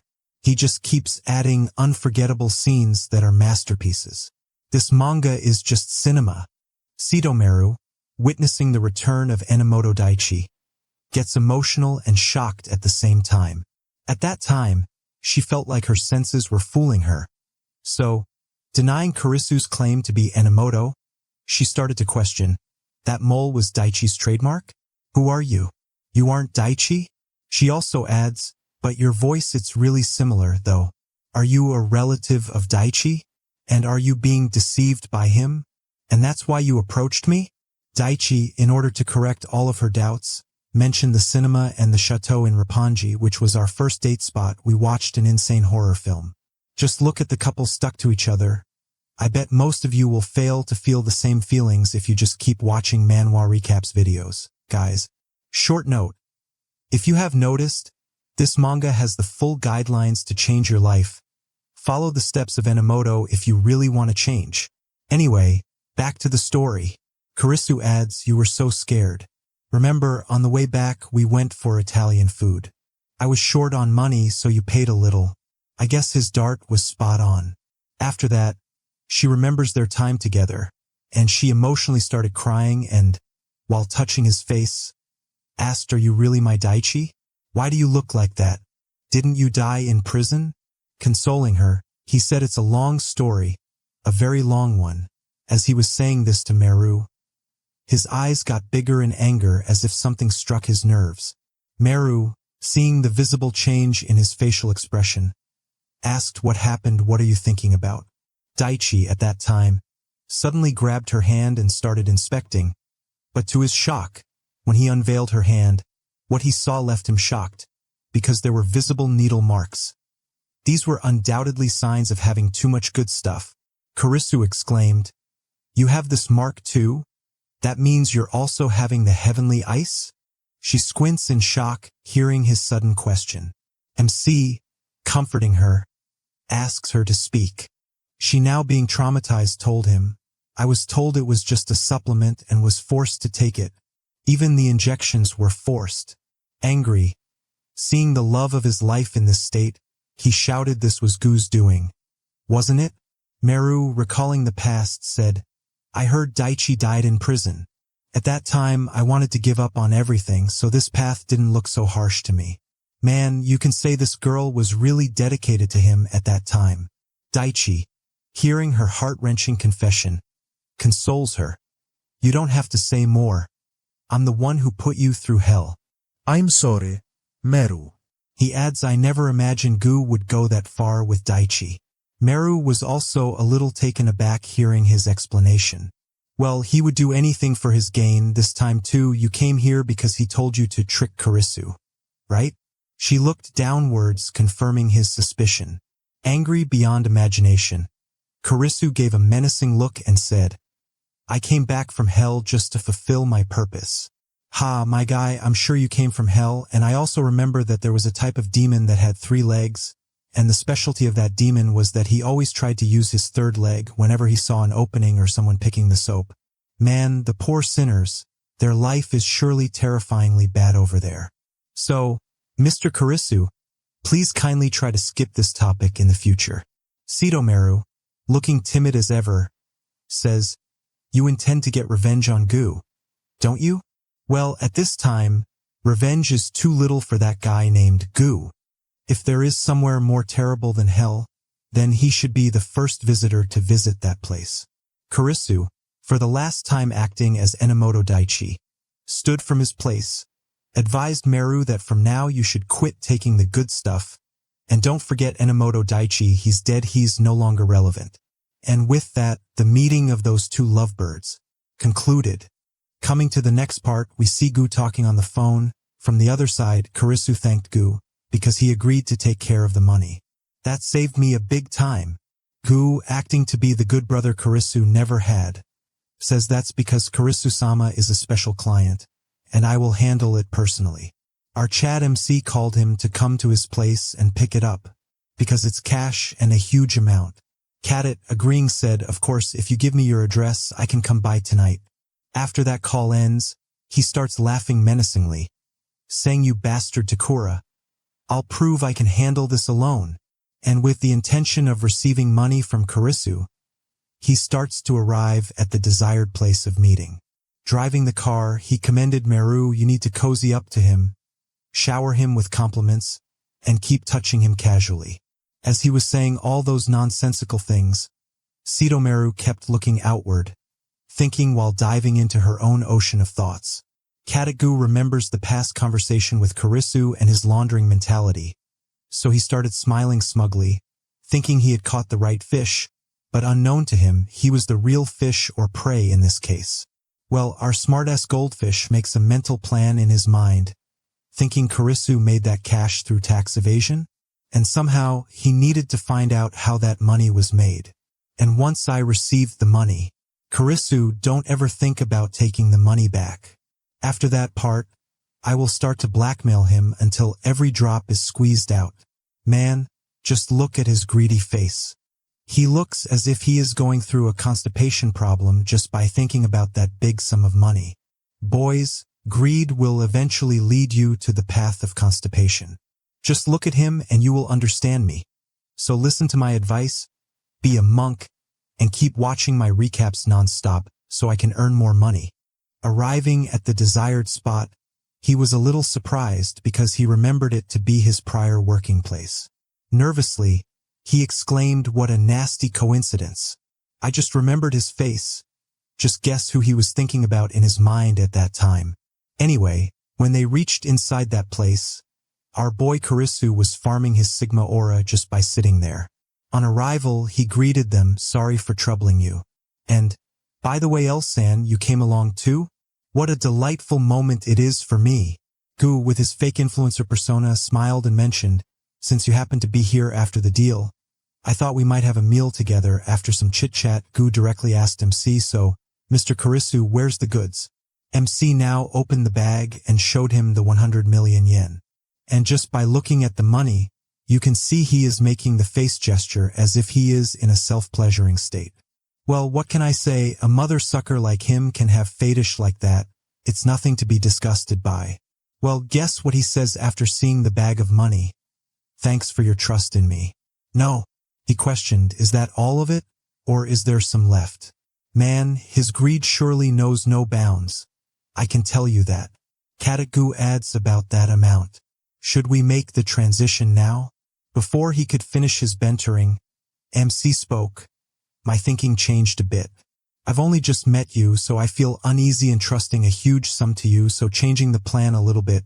Could you hold just 10 million for now? Cadet, making a disappointing face, told MC. Such pocket change won't do. I'm taking a risk holding the money too. That's why I need a more substantial amount. MC at that point asked him, how much would you be willing to deposit? The money-hungry goldfish, pointing towards the money, said, honestly, I'd need at least 200 million yen, but minimum 100 million at the very least would do for now. Kurisu, making no resistance, said, then let's do this as collateral for the deposit. But before that, could you tell me one of your secrets? This request of Kurisu's got Gu a little off guard. He asks a secret. You say, what could it be? Kurisu, breaking the tense moment, mentioned, for example, for 10 million yen, teach me money laundering methods. Cadet, acting like a true professional, exclaimed Kurisu-sama, you're heartless. Now denying having those types of skills, he said, even if I had known those types of skills, you can't expect to learn something that important for only 10 million yen, right? He scoffs and adds, and what are you going to do after that? Because I don't have any secrets worth 200 million yen. MC says that his claim of not having any secrets is a lie. He said that he wanted to talk about old times and specifically about one night 5 years ago. Shocked, he asked, 5 years ago, what are you referring to? MC, offering a glass of alcohol to calm his mind, said let's drink first and then start our talking session. With that intention, he opened a box which carried a bottle of premium wine they were to have. But surprise, the drink that Kurisu presented was a little bit too familiar to Kateku. Looking at his face, you can tell the bottle struck a nerve that was hidden from everyone. He thought to himself, Armando? Why bring that up now? While pouring the drink in the glass, Kurisu kept saying someone who liked the color, remembered the company's CEO or something. Back then, he drank Armando Gold. Kurisu adds, one night 5 years ago you had a secret meeting with President Degura and lawyer Habasaki in this room, about in exchange for depositing 200 million, you'll tell me what happened here that night. Kadoti was shocked, more than surprised, at this unusual request. Mr. Kurisu, what are you suddenly talking about? Not giving him the desired answer, MC offers Gu to have some more of this delightful alcohol. But Cadet, now thinking with his brain, denies his offer. Well, as if this much shock wasn't already enough for Gu, MC adds more spice to the moment by offering Gu a soft drink. And guess what? Just like us, Cadet also recognized the drink. Yes, the same one that he gave Enomoto back in the day. His face became pale in sudden shock and fear. Calming his mind down, he said, I just remember I'm cutting down on caffeine too. Man, just imagine what his current state is like. It's just like if someone were getting married and he was going to finish the part of taking the oath, but all of a sudden his 5 girlfriends come at once while shouting a recollection of his past deeds. Anyway, laughing nervously, he mentioned, about that story from 5 years ago, I really don't think I remember it properly. MC, not getting his desired answer, plans to increase the stacks of their cat and mouse game, adding 200 million more, making it 300 million for Cat's secret. The greedy succubus at that moment was finding it very hard to deny the temptation. He, in frustration, asked MC, what are you talking about? Kurisu, making the situation clear, said that he wanted to know on that date who really killed Tanaka Sayaka. Kateku, biting his tongue in shock, kept murmuring, what? Who's that? Just look at that face of his. I bet people make the same face when someone gets caught for the first time during a private gaming session with their pet. Kurisu, not having his bullshit explanation, tossed some pictures on the desk, pointing towards them. He says, don't act like you don't know. Back then this was a wine bar called Pharaoh. In there, you, a guy named Enamot-Daichi, and this girl Tanaka were work colleagues. Cadet, seeing no way out, exclaimed Enomoto was the real killer, and he even confessed when police caught him. Kurisu, frowning, said tell the truth, now giving a fearful look, exclaimed you're lying, because the night she died in the hotel, you were secretly meeting with Degura and Habasaki here. Stuttering with his words, he kept saying I'm telling you, I don't remember the event of that day, and again this was also the testimony from Katsushige Matsumoto, the manager back then. Kadoti, being decisive, slammed his hand on the table and shouted, "What does this stuff have to do with me getting the money? So stop making weird assumptions." Kurisu makes his thoughts public, tells Gu that I can't give you the money if you keep acting innocent. Kadit, squinting in shocked realization, asks Ha, "What do you want to do after you know this information?" MC answered, "I can't tell you that." Gu, after seeing there is no way he is getting out of this sticky situation, excuses for some time in order to think and have a smoke. Arriving in the smoking place, he starts cursing his luck. He kept thinking, damn, what is his intention? Does he want to give it to the media or to Enomoto's friends? In that moment, he sees the message from the debt collectors. Feeling the danger if he doesn't clear the debt, he makes a solid decision to have that money anyway.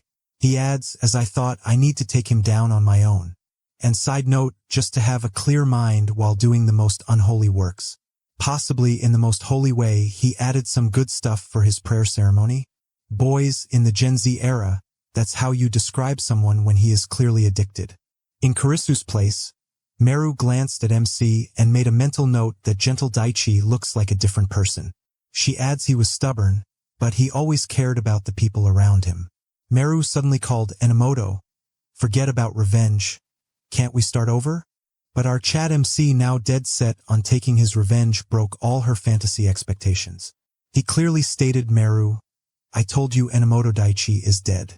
She hears his answer, starts to leave while thinking, "I just knew Daichi has no feelings for me anymore. He wants revenge more than he wants me. So goodbye, my love." Oh boy, it's really hard to make a woman understand your feelings just with words, especially if she has been corrupted by your friend for the past 5 years. What can I say? Daichi is unlucky in this case. Walking by the corridor, she recalls that people change when they have money. Gu was really kind in the beginning, but he suddenly dropped out of university. After that, he entered the night world and started spending money recklessly. He changed. Coming to Gu, it looked like his body was still in the country of Japan, but his mind was in Jamaica. Meru, seeing Gu in this happy state, approached him with a greedy mind. She called him, "Gu, give me some," but Gu started to shush her out, telling her to do this stuff later. Zooming to the past events of Meru's life, she narrates that Gu got me hooked on the good stuff.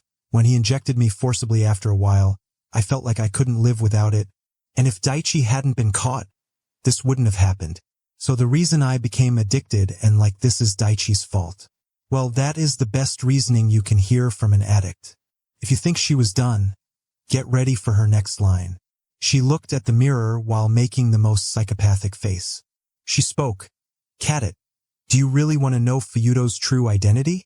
But before we could know if she really told Gu everything or not, the scene shifts to a few moments later, where Kurisu was sitting while waiting for Kadoti, but from nowhere, Meru came running. She exclaimed, "It's bad. 'Cause when I went to call Gu, who hadn't come back, I found him in the bathroom. He was not in a very good state." Meru brought Kurisu into the bathroom, pointed towards the outwardly portrayed clothes that were coming out of the door crack. Clearly looked like Gu's. Meru, looking there, said inside the stall, "Please look there." But when Kurisu looked, there was no one there. And to his shock, when he tried to open the door, someone locked the door from the outside. No matter how much he tried, it wouldn't open. And guess who locked the door? It was Meru. MC, from inside, kept asking what she was doing, as he was calling her. Suddenly, he smelled a strong scent of gasoline, and the arsonist was none other than Kadoti Gu. Gu in here while doing his work, comments just like I thought, "I can't believe Daichi's still alive." He called Daichi from outside. "Hey, Daichi, you're Daichi, aren't you? Too bad for you. Who would have thought you'd die twice?" Gu, not even thinking for a second, tossed the lighter in the gasoline, and when the fire kept rising, he made a grand winning pose as if he was the real boss in this game of life and death. He exclaimed, "I'm taking all the money and I'll put it to good use, trust me." Meru, in that moment, gave a petty look towards MC and commented, "Sorry about this, Daichi." With that short call and last word, the new despicable couple starts to leave, leaving Kurisu to burn in the fire of nature and heart. Man, this was totally unexpected. What a thriller that was. This manga never disappoints me. And what can I say? Time changes everything. Even the person you think most trustworthy can be drastically changed from heart and mind. Even the love of your life might betray you due to circumstances. So keep tuned to see what happens in this situation. And to show your support, don't forget to subscribe. The despicable couple, thinking they have won the gambling of the century, starts celebrating while walking through the corridor. Laughing Cadet exclaimed, "Hee, even after paying back the loan sharks, we will still have 200 million left." Joining the moment, Meru mentioned, "I want to go to Dubai." "Yes, girl, you deserve a trip for sure. You earned it fair and square. Congrats on your successful betrayal." Gu, adding a little sarcasm in the conversation, says, "Oh, let's go first class. But first, let's hit a hot spring until the good stuff wears off." But Karisu, pissing on their wishful thinking, prepared a special gift for them. As a result, when they arrived outside the building, MC's men were waiting for them, obviously to greet them wholeheartedly. Gu, shocked, seeing the great hospitality, exclaimed, "What the hell? Who the hell are you guys?" Ruiji, getting out of the vehicle, commended, "Get in, both of you." And even being in a climactic state, Gu knew that shit was about to go down. He even started using his brain for a moment, because being blindfolded, he kept asking, "You're here to collect the money, right? We've got it ready. Look, right here." Arriving at their desired place, Ruiji ordered both of them to kneel, and when they did, their blindfolds were opened to see the beautiful face of their arch-lover. Guess who it was? None other than your boy, Mr. Karisu, well and alive. MC, looking down towards them, says, "Surprise, surprise. Guess what? The king is back. Shocked, aren't you?" Kadoti, seeing MC alive, was out of his mind. He exclaimed, "How did you survive?" Well, looking at his face, you can tell that his facial gesture is quite normal for the situation. But what's up with Meru? Why does it feel like she is drained out or malnourished? It feels like the situation if someone had a long all-nighter cardio session with her husband. But when she woke up in the morning, it turned out to be the overweight next-door otaku neighbor. You know what it means. Anyway, Karisu, going back to the flashback, mentioned, "If you are wondering how I am alive, the answer is that my friends saved me. Nothing out of the ordinary." And after him, Ruiji, spreading the salt in the fresh wound, said, "After the rescue, the fire spread quite a bit to the upper floors. And unfortunately for you, the camera we planted caught you too, spreading gasoline. Clear as day. And that's arson for an occupied building, you know?" Karisu grimly told them the sentence is 5 years or more in prison, or possibly even the death penalty. He added, "I could understand him, but I can't believe even you tried to kill me." Meru's now feeling the anger of Karisu towards her. She instantly changed her color like a chameleon. Now looking towards Kadoti Gu, she starts blaming him. She exclaimed, "Gu, don't mess with me." She added, "I didn't want to. He forced me. It's all his fault." Gu, denying the accusation, said, "You're the one who came up with the idea." Meru, when she saw her bluff was getting exposed, she started shouting frantically, "Don't lie, you liar. Help. Please help me. Karisu-sama." MC, tired of their behavior, ordered, "Just shut up already. Enough of this acting." But Meru, clearly not hearing his command, starts rubbing her face with his legs. "Daichi, please. I still love you. Let's start over. And I'll do anything. I'll make you happy. Please, Daichi." Wow, that pleading look was quite intense, girl.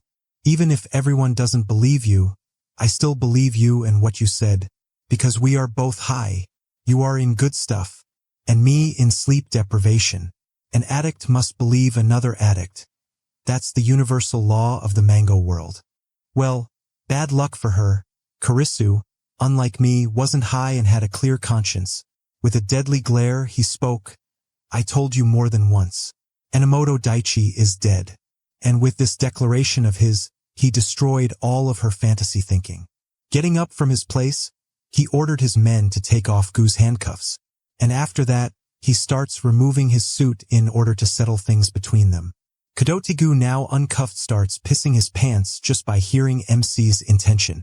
Fearfully, he asks, "What do you mean by settling debt?" Karisu makes it clear to him. He explained, "You go one-on-one with me, and if you win, you can have the money. Karisu, going back to the flashback, mentioned, the dead Enamot-Daichi kept thinking about one thing in the prison. And it's about the guy who set him up. So now I'm gonna beat the crap out of him with my own hands. As per his wish, the basement lights are turned on, making it a makeshift fighting arena. Karisu, feeling the vibe in the air, explained, so now it's just the two of us. With a big crowd watching, you'd get too unsettled anyway, right? Making his offer again, he reminded them, win against me, and I won't let them beat you to a pulp. But if you fail to beat me, ruin awaits you. Raising his fighting guard, he told him, be serious about this. And with that, their fight starts with Karisu punching Gu in the face. Kadet, totally unprepared for a one-on-one fight, takes the full beating session. Lying flat-faced in the ground, he sees his current state, and when he understood it wasn't so good, in desperation, he starts begging, please spare me. We were friends, right? MC, in a mocking tone, says, friends, ha. What a funny joke. Gu adds, at that time, I was only following orders, so Daichi, please spare me. Grabbing his collar, he yanks him up from the ground. He exclaimed, since that night, do you really know what Daichi Enomoto's life was like? While you were out there living it up, Daichi Enomoto lived in loneliness. Raising his voice, he mentioned, while you ate good food, he ate food that fell to the floor like a dog. While you slept with her, Daichi Enomoto lost his entire life. And those were the things you, as a friend, did to him. Hearing all of Karisu's pent-up fury, he denied it all. I don't know a damn thing. I was told to do it by Dagura and the others. MC, clearly furious, shouted, go ahead. Try hitting me. Gu denied, no, I can't, I just can't. Hit me, he exclaimed, now fearful. Gu punched my face, but it was like a mosquito biting an elephant. Feeling nothing, he grabbed him again, and in a trembling voice he asked, why did you betray me? Gu, why? He adds, no more speaking with our mouths. It's time to talk with our fists. And now it's my turn. And boy, he did use his turn very well.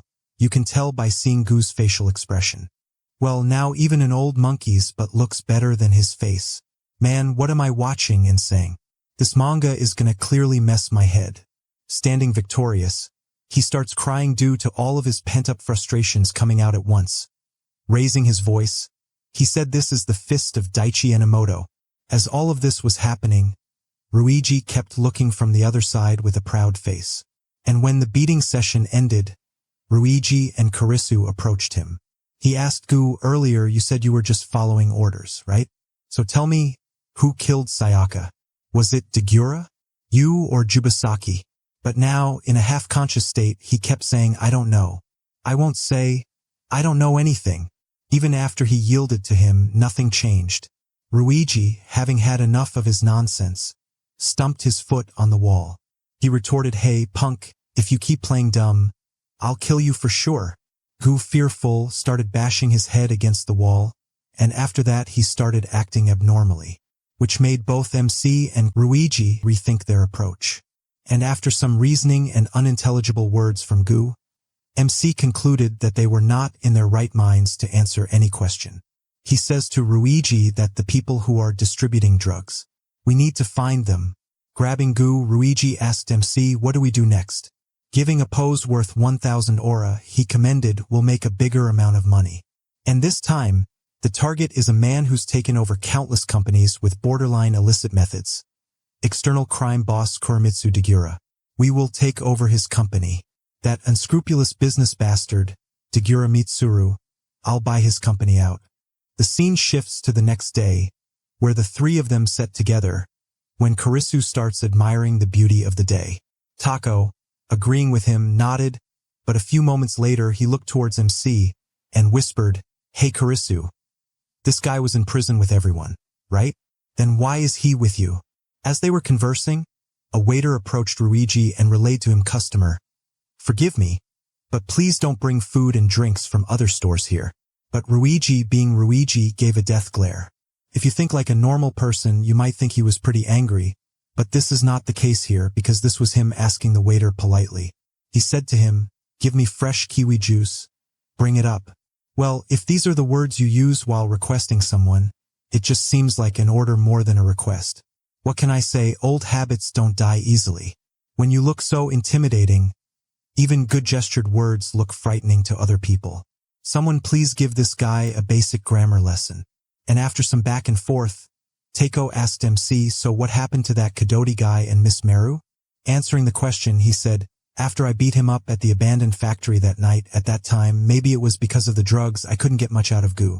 And about Heaven's Ice, about Sayaka's murder, or the money laundering using an imposter. No matter what we asked, he just kept mumbling nonsense. So we didn't get anything. Should we beat him up? And seeing no further improvement in our investigation, Ryuji threatened them that we'll always be watching you if you tell anyone about us. Be sure about this, we will execute both of you. And in the end, they turned themselves in to the police for the drug case. Ryuji joined the conversation, mentioning we have footage of the arson, so if they care about their lives, they won't tell the police about us, and besides that, no one will believe drug addicts anyway. Sipping the coffee, Kurisu hopes that it will go as it should. Takeo sighed, while hoping that Miss Meru could get over drugs at the rehabilitation facility. Yeah, I too hope so. Takeo adds, if Gu gets caught, what about his partners? And Feudo, your true identity, there's a constant risk that they will find it out, right? Kurisu, in that line of thought, being 100% pragmatic, told him there's always that possibility, but I'll think about it when it does happen. Feeling his confident CEO vibe, Ryuji comments, you've gotten pretty good at acting brave. That's quite impressive. Takeo, running the script of conversation, asked next is President Degura, right? And how do you plan to take revenge on him? MC answered that to find his weakness, I hired a private detective to investigate him. Ryuji, finding a probability of that detective being Mr. Diddy, he exclaimed in surprise, Oi, is that detective him? But Kurisu, not giving any hints, got up from his place. He relayed, I'll introduce you to him eventually. And with that, the conversing part between them comes to an end. After this event, MC sits alone in a bar. While drinking a glass of totally non-healthy juice, he inwardly thinks I've taken revenge on Gu. But I still don't know the truth about what happened that night. Gu is just a bonus for them. In truth, my revenge has only started. Interrupting his deep mental masturbation, someone called him from his rear side, Mr. Feudo, and when he looked towards the caller, it was none other than Mizuki, the ultimate baddie. With a blushing face, she approached him. Sitting beside him, and she explained, I thought if I kept coming to this hotel, I might meet you someday, so I came here a lot. In this auspicious bar, it's normal to order some fun drinks, but our main character, being a jigachad, ordered a glass of Kahlua milk. While drinking, he asked for forgiveness. I'm sorry about what happened back then. Seeing his soothing gesture, she starts blushing while thinking that she wants his chromosomes in her as fast as possible. Anyway, skipping her fantasies, she replied, no, Mr. Feudo, you don't have to feel sorry for this. She adds, hey, Mr. Feudo, you know that the owner, Kadoti, was arrested, right? He, with his usual poker face, answered in the affirmative. Picking MC's interest, she comments, so, do you know a man named Degura Mitsuru? MC's gets a little intrigued by this question. How do you know that name? Not directly answering his question, she got up from her seat and asked MC, so, Mr. Feudo, against owner Kadoti and Degura, by any chance do you have a grudge against them? She now pleaded to him, saying, and if you do, then please let me join in on it. Well, that was quite an unexpected turn of events. Let's see where the story takes us. After Mizuki's unexpected request, a tense atmosphere starts to linger between them. Breaking the silence, Kurisu asks, so, Mizuki, that's what you wanted to talk about? Mizuki, looking down, gave a silent confirmation. Kurisu continues the conversation from here, saying, again, your father used to run a company, but one day he got tricked by Dagure and his people, and after that, they stole the company while your father lost it all. He adds, after that, as a result, your family fell apart and you found out this truth when you grew up. Then, afterward, you decided to get revenge on him. That's why you joined Imperator, because you wanted to get closer to them. Confirming the flow of the story to be correct, she answered in the affirmative. Yes, that's about all. So, before she could finish her speech, MC interrupted by saying to her to stop in this note. Clenching his head in sudden unexpectedness, He comments, I get where you're coming from. I need to get things started on my end, too. I'll reach out to you another time. Hence, for now, go home. Agreeing to his proposal, she said, got it, I'm on it. Karisu and I also love. And, blushing like a tomato, she wanted to relay her full feelings to MC. But before she could say the truth that she wanted to carry MC's child. Now, looking at his expressionless look, she changed her mind and started to leave her place, much to MC's bewilderment. Anyway, in the next scene we see Mr. Diddy playing with his gas lighter and afterward lighting the stick of life-giving. Now nobody will comment on it to be a cigarette. No, that's not it. Because we all know that in his mind he is always right, so this is obviously not harmful stuff, whatever type of stick Mr. Diddy is eating while using his mouth. No matter the height or length, it must be called the stick of life-giving. And it's the holy rule of Diddysum. By any chance, if you don't follow the rule, Mr. Diddy will find you in your bathroom whenever you intend to pick up your soap from the floor. Anyway, listening to their conversation, we hear Diddy saying so. Basically, you just want me to dig into the cabaret girl's past, right? Karisu, correcting Kazuki's speech, says she's not a cabaret girl, and for your knowledge, she has already quit that path. Kazuki exclaimed, it's the same thing. The pure lover, while talking and thinking about his love crush, inwardly concludes, Fuyuto-san, why are you even interested in a woman like that? Leaving Mr. Diddy with a short note, Karisu comments, make sure to add the extra fee. While our pure-hearted lover, unable to depart from his love obsession, kept mumbling, what? Are you leaving already? Come on, let's grab a drink. But MC, a man on a mission, politely denied his invitation, saying no, maybe next time. Poor Diddy, he couldn't even fulfill a little desire of his. Smaller Diddy, how could he think of himself? What a selfless guy. Coming from the meeting between Degura and Habasaki, Degura looks to be pissed off. He starts throwing things here and there. He exclaimed, that's an idiot. What the hell was Gu thinking? He turned himself in to the police. What a stupid thing to do. Habasaki, sitting in his place, comments that it's weird that he didn't ask me to defend him. Degura guesses that something happened with that loan shark. Jubasaki adds, I need to find out what they talked about in the police station. And Degura, you need to stay away from women and good stuff until the shareholders' meeting. Degura, although surprised for a brief moment, regains his smug attitude. He comments, you know what, I think women should be fine. But Habasaki, cutting him off, reminds, did you forget? You made that woman at the bar drink so much tequila she almost died. You also know how much trouble I went through to cover it up. Degura replied, sorry man, I'll keep it in control. Habasaki, finding his answer satisfying, stands and reminds him, I'll use the usual route to look into the Kadoti, and just a little longer, we just need to hold back for now, then we can climb higher. Looking down from the sky view, he exclaimed, modern nobility, we're this close to being the true rulers of this country. And with that, their meeting comes to an end. Coming back to Karisu and Mizuki, they were getting ready for the second part of the negotiation. MC, arriving in the designated place, commented, sorry for making you come here. She smilingly asks, back in this room, it doesn't look like anyone lives here? He replies, I use it sometimes. I thought we could talk more comfortably here. So Mizuki, let's talk openly today. Or should I say Shiraki Tsukino or baby Miss Fikata-suki? Flipping the research document, he asked, did you get this name from your old one? She was a little surprised. Didn't give him any direct answer. Questioned in exclamation, you investigated me. Didn't you? Continuing his relaying of information, he says, your father was Fukuda Juni's. He was the original founder of Deepfield and the former president. He was reported for misappropriation of company funds for personal use. As a result, was forced to step down as president of Fukuda Corporation. The stock price kept dropping, and the company got bought out by Degura's firm. After that, you changed to surname to your mother's maiden name to Mizuki. Koryusu concludes, and in the end, the former president Fukuda and his story came to. Pausing, he says, well, that's about it. Mizuki, looking down, comments, please keep reading, even the part where my dad committed the act of jumping from a skyscraper trying to prove if man can fly and also meet his maker without any ticket.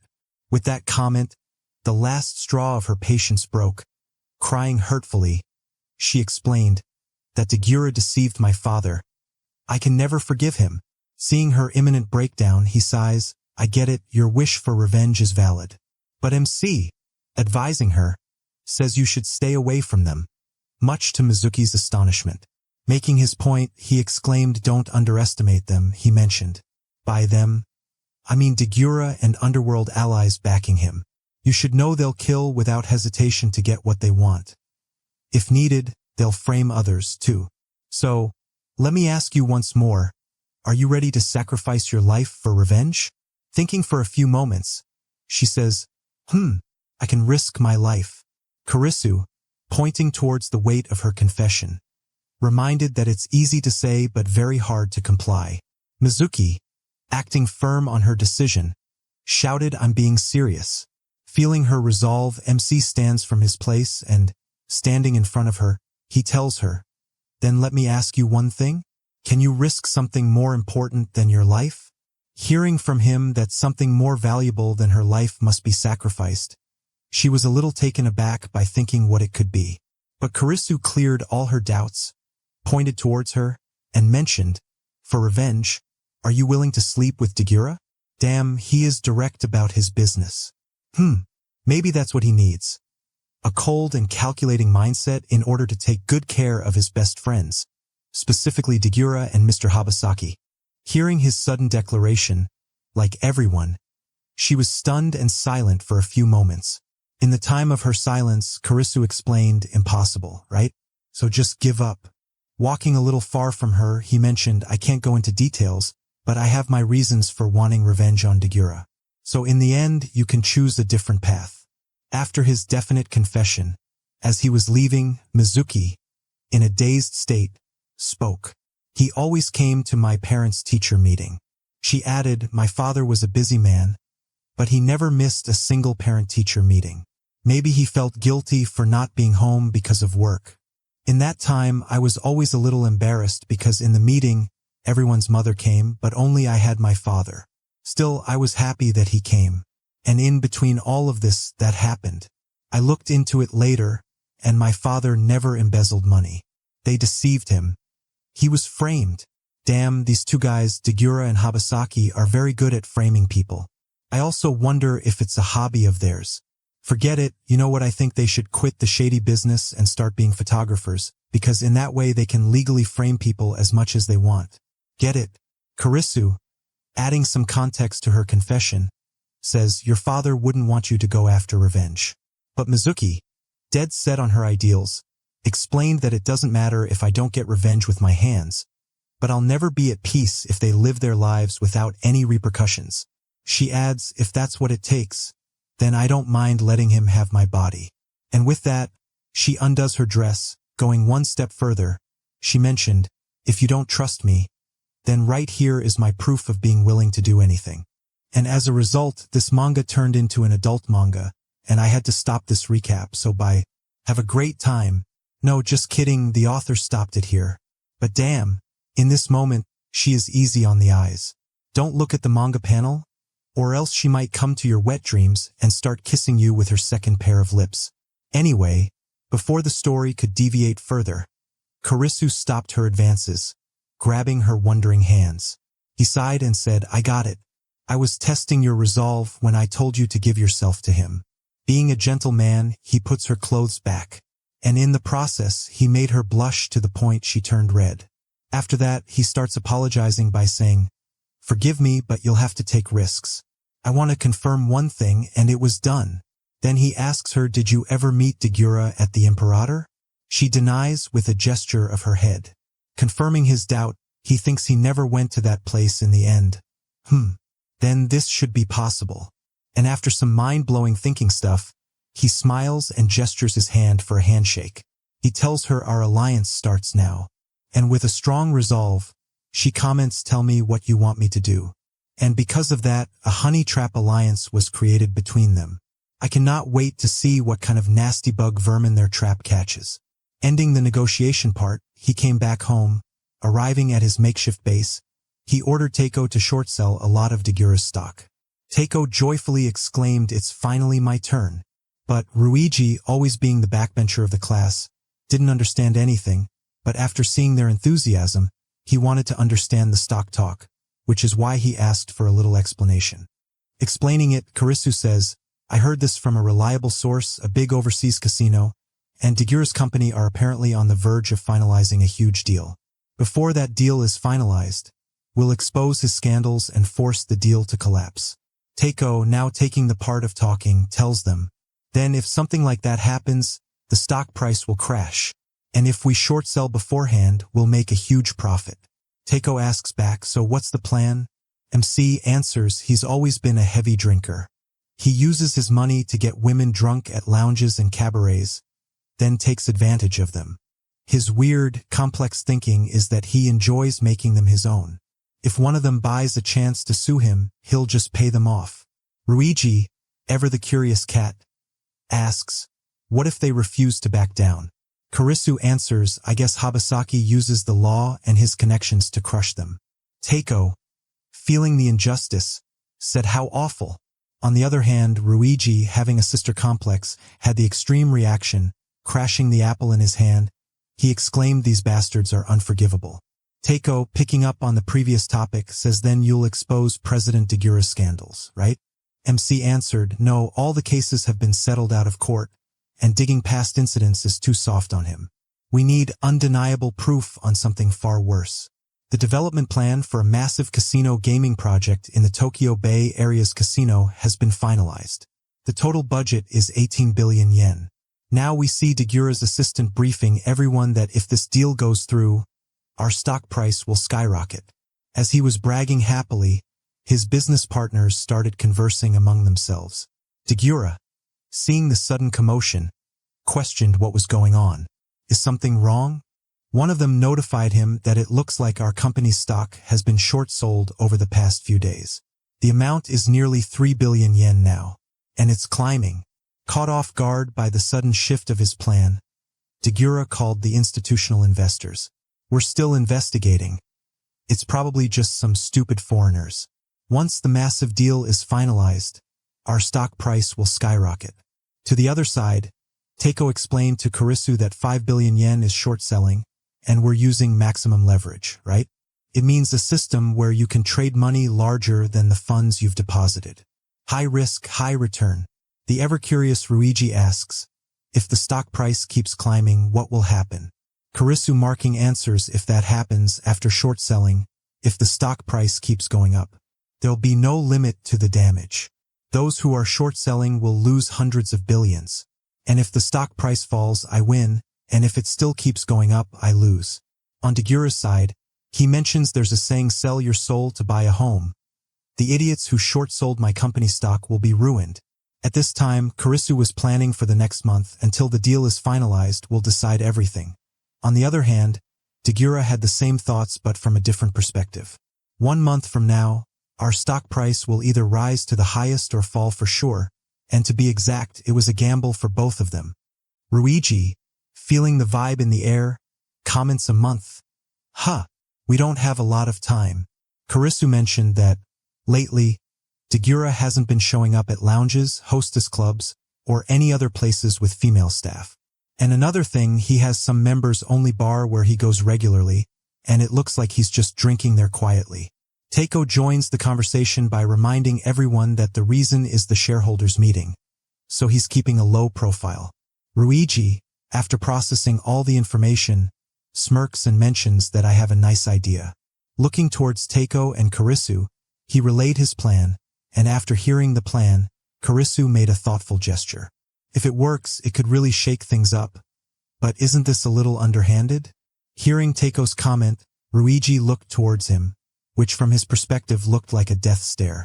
Fearing for survival, he hides his pace in the chair like a tortoise. Seeing Teiko's apparent fearfulness, he comments, this is how my face is. Get used to it already. While all of this drama was occurring in the background, Kurisu was in the state of thinking long and hard. After some thoughtful jerking off with the idea and probability of it working, he says, I think it could work, but there are too many variables. For example, Mizuki will be taking the risk. But as he started hesitating on the execution of the plan, Ruiji yanked him up and exclaimed, you're trying to get revenge on those bastards, right? Don't think you can get away with pretty words. Get your act together already. Correcting Ruiji's point of view, Kurisu exclaimed, I got my act together a long time ago. Explaining further, he says, these are the war funds that you mentioned earlier. So, for now start it with this. On the mention of the thing he loves to do the most, obviously making people's already hard lives harder, he says, leave it to me. The scene skips to 1 week later to Tokyo Nishiazabu, a private bar. Inside the bar, Dagura kept mumbling after getting drunk, where's master? Which even the bar employee found to be awkward due to his calling some unknown master in his drunken state. Dagura comments drinking alone sucks, but I had to because of the seriousness of the situation. He consoles himself by saying once this mess is over, I'll have my fun. In his drunken state, a guy who was in debt to him approached him and kept begging for a little more time to pay off his debt. But Dagura, being Dagura, starts doing his favorite thing for self-entertainment. Well, he starts humiliating him with borderline respect-giving. And at that time, interrupting his fun time, Kurisu arrived at that place. Seeing his fun interrupted, Dagura exclaimed, what's your problem? Kurisu, with his usual aura farming pose, entered and told him this place is members only. And I'm a member too. Sometimes you just want to drink without worrying about others, right? Remembering Kurisu from Gu's introduction, he inwardly thinks this guy looks like a host, and I think we met before. Approaching the bar staff, Kurisu asked, got anything for a wipe? The bar employee heartily replied yes. Taking the napkin, he gave it to the kneeling guy and asked him to use this for wiping himself. Dagura, fed up with the situation, ordered him, get out already. The unknown assailant, before getting out, looked towards Kurisu and thought to himself, that young guy, have I seen him somewhere? Anyway, coming to the inside view of the bar, we see Dagura drinking and glancing towards MC. He thinks to himself, wasn't he some investor who came back from America? Habasaki was worried about this guy, but he's clearly a womanizing, good for nothing. Looks like he has money, but there are tons of guys like him who got just lucky with crypto. Man, look who's judging, he is probably the biggest womanizer in the manga. But what can I say, the guy probably doesn't have a mirror in his house, that's why he can't see the marks of his own lust. Hence, he still finds the courage to judge others with the tag of a womanizer. Kurisu, at this point, greets him saying President Dagura, right? He replied in the affirmative. Kurisu adds, I heard that the police arrested Mr. Kadoti. Weaving the tricky question, Dagura mentioned I can't get through with him, so I have no idea what's going on. And in between their conversation, Mizuki gets up for the restroom, and while she's in it, Kurisu introduces her to be his friend. Mizuki, playing the role of being the most delicious bait in a hook, greeted Dagura with the utmost sincerity, giving a green tea smile, saying, nice to meet you. While Mizuki was getting him, he, on the other side, was greeting her canon milkers. Well, it obviously proves the saying, boys being boys. Nothing to worry, this is just your typical lustful Dagura. To the other side, Kurisu, seeing that the fish had taken the bait and smiled mysteriously. Dagura, in a dazed state due to the potent medicine called lust, greets her back, nice to meet you too. Mizuki, continuing the conversation, mentioned, I'm a huge fan of President Dagura. She adds, I'm thinking of starting a business. Any industries you'd recommend? He replied, if you're starting now, AI or healthcare are good. Giving a blissful smile, she spoke, oh, like stem cell medicine and stuff. I knew it, it's still the top pick. But the entry barrier is way too high. Man, what's wrong with this guy? We are trying to have a serious conversation here. Why is this guy looking from an AI business towards a milk factory? Someone please teach him the art of conversation. Going into more detail on his idea, he explains that this bot has given me 8% monthly returns. I already made $1 billion this year. As they were getting deep into the business talk, Mizuki came closer to him with a wow reaction. And ding, as expected, a jolt of electricity sparked between them, which for a moment separates them from each other. Mizuki, playing the part of the most delicious bait, comments, Mr. Dagura, listening to you talk is making me thirsty. And with that, she gulped down a healthy glass of juice, but Dagura, also thirsty for something, just kept looking here and there. Feigning ignorance, she spoke, what should I drink next? Dagura, helping her to keep her liver healthy, suggests Keener. She blissfully replied, "Huh? I've never tried it. How is it?" Ordering the drink for both of them, he explained it's sweet and tasty. "Try it." This mother-sucker, acting all gentle, asked Karisu to join their session, which he refused without any hesitation. After some scuffle, the drinking session begins, and Mizuki mentions that it is quite delicious and she could drink a ton of it. Dagura the fox, thinking he was going to catch the most delicious chicken, encouraged her to keep going on. Mr. Fox also mentioned he can drink 10 of these easily, which Mizuki translated as a drinking challenge, which Dagura accepts wholeheartedly. And after a few moments, we see the competition was still going on, and just by looking at the pile of bottles you can say it's banging hard. Dagura the fox, glancing at her, thinks it's stronger than Kleiner. It's sweet but has 15% ABV, and most girls who drink this much are usually done for it. In a few moments, due to the effect of drinking too much good stuff, she starts fainting. Much to Dagura's delight, he exclaims, "Whoops, are you drunk, Mizuki?" He, now looking at MC, thinks now, should I just send Karisu home with an excuse? Or should I take this girl? As he was thinking long and hard, as a plan, Karisu got up from his seat and mentioned that Mizuki was asleep, so I'll take over. Dagura, seeing his prey was getting out of his hand, was in little surprise, but giving him a lifeline, Karisu told him, "Mr. Dagura, you can still drink, right? Let's have a drinking contest, you and me." Dagura, acting all smart, retorted, "That's cheating, Mr. Karisu. I had so much to drink. That's not fair." While talking, he inwardly thinks, so he had his eye on this girl too. Is he pissed that I might snatch her away? Karisu, making a playful jab, said, "Should I drink how much you two drank?"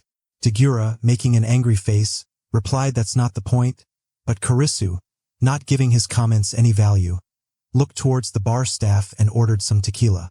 And with that, the second phase of the drinking battle starts between them. One by one, the glasses start to empty.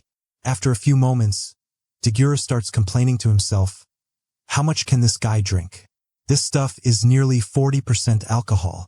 Wait, and if all of this wasn't enough, MC comments that this thing is too small an amount to make any difference, so we should shift to some bigger size drink." The moment he heard this, he knew he was effusicated due to overdrinking. He started seeing the world in a 3D animated way, and before fainting, what he last saw was the angelic face of Karisu Fyodo and an unconscious Mizuki. After who knows when, he woke up in a hotel bedroom, not knowing what was going on. Due to a hard headache, he started clenching his head. Trying to regain his senses, he asked himself, "Where am I?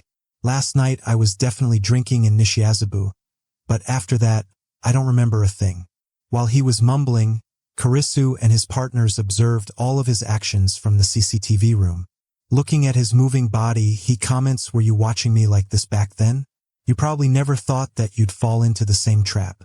Now I've got you, bastard, you fell into the same kind of deep hole. Damn, that was a thriller, totally unexpected. This shit is getting more and more interesting day by day." Dagura, now getting his shit back, remembers Jagasaki telling him that he needed to stay out of good stuff and women. Fearing the consequences, he thinks that if Jagasaki hears this, it's gonna get messy. Thinking about MC, he starts calling him to get a good view of the whole situation. But to his dismay, Karisu wasn't picking up his calls. Karisu, seeing the ringing phone, mentions, "Let him thrash around as much as he could, but he must be dragged into our rhythm in order to end his game for once and all." The scene shifts to Dagura's office, where he's telling someone that no matter how many times he called, Karisu wasn't picking up his call. Coming inside, he saw his workers panicking at his arrival. They said they had been calling him for so long because he needed to see the agenda for the shareholders' meeting. But as expected, he started shouting at the staff because they did not finish the job by themselves. Damn it! This isn't the time for that crap.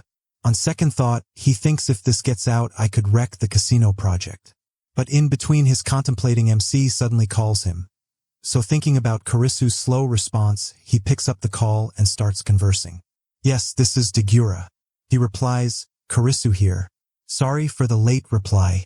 Mr. Sucker, still acting all gentle, replies, "No, thanks for calling back." From the other side, MC replies, "Actually, I needed to speak with you, Mr. Dagura." It's about Mizuki.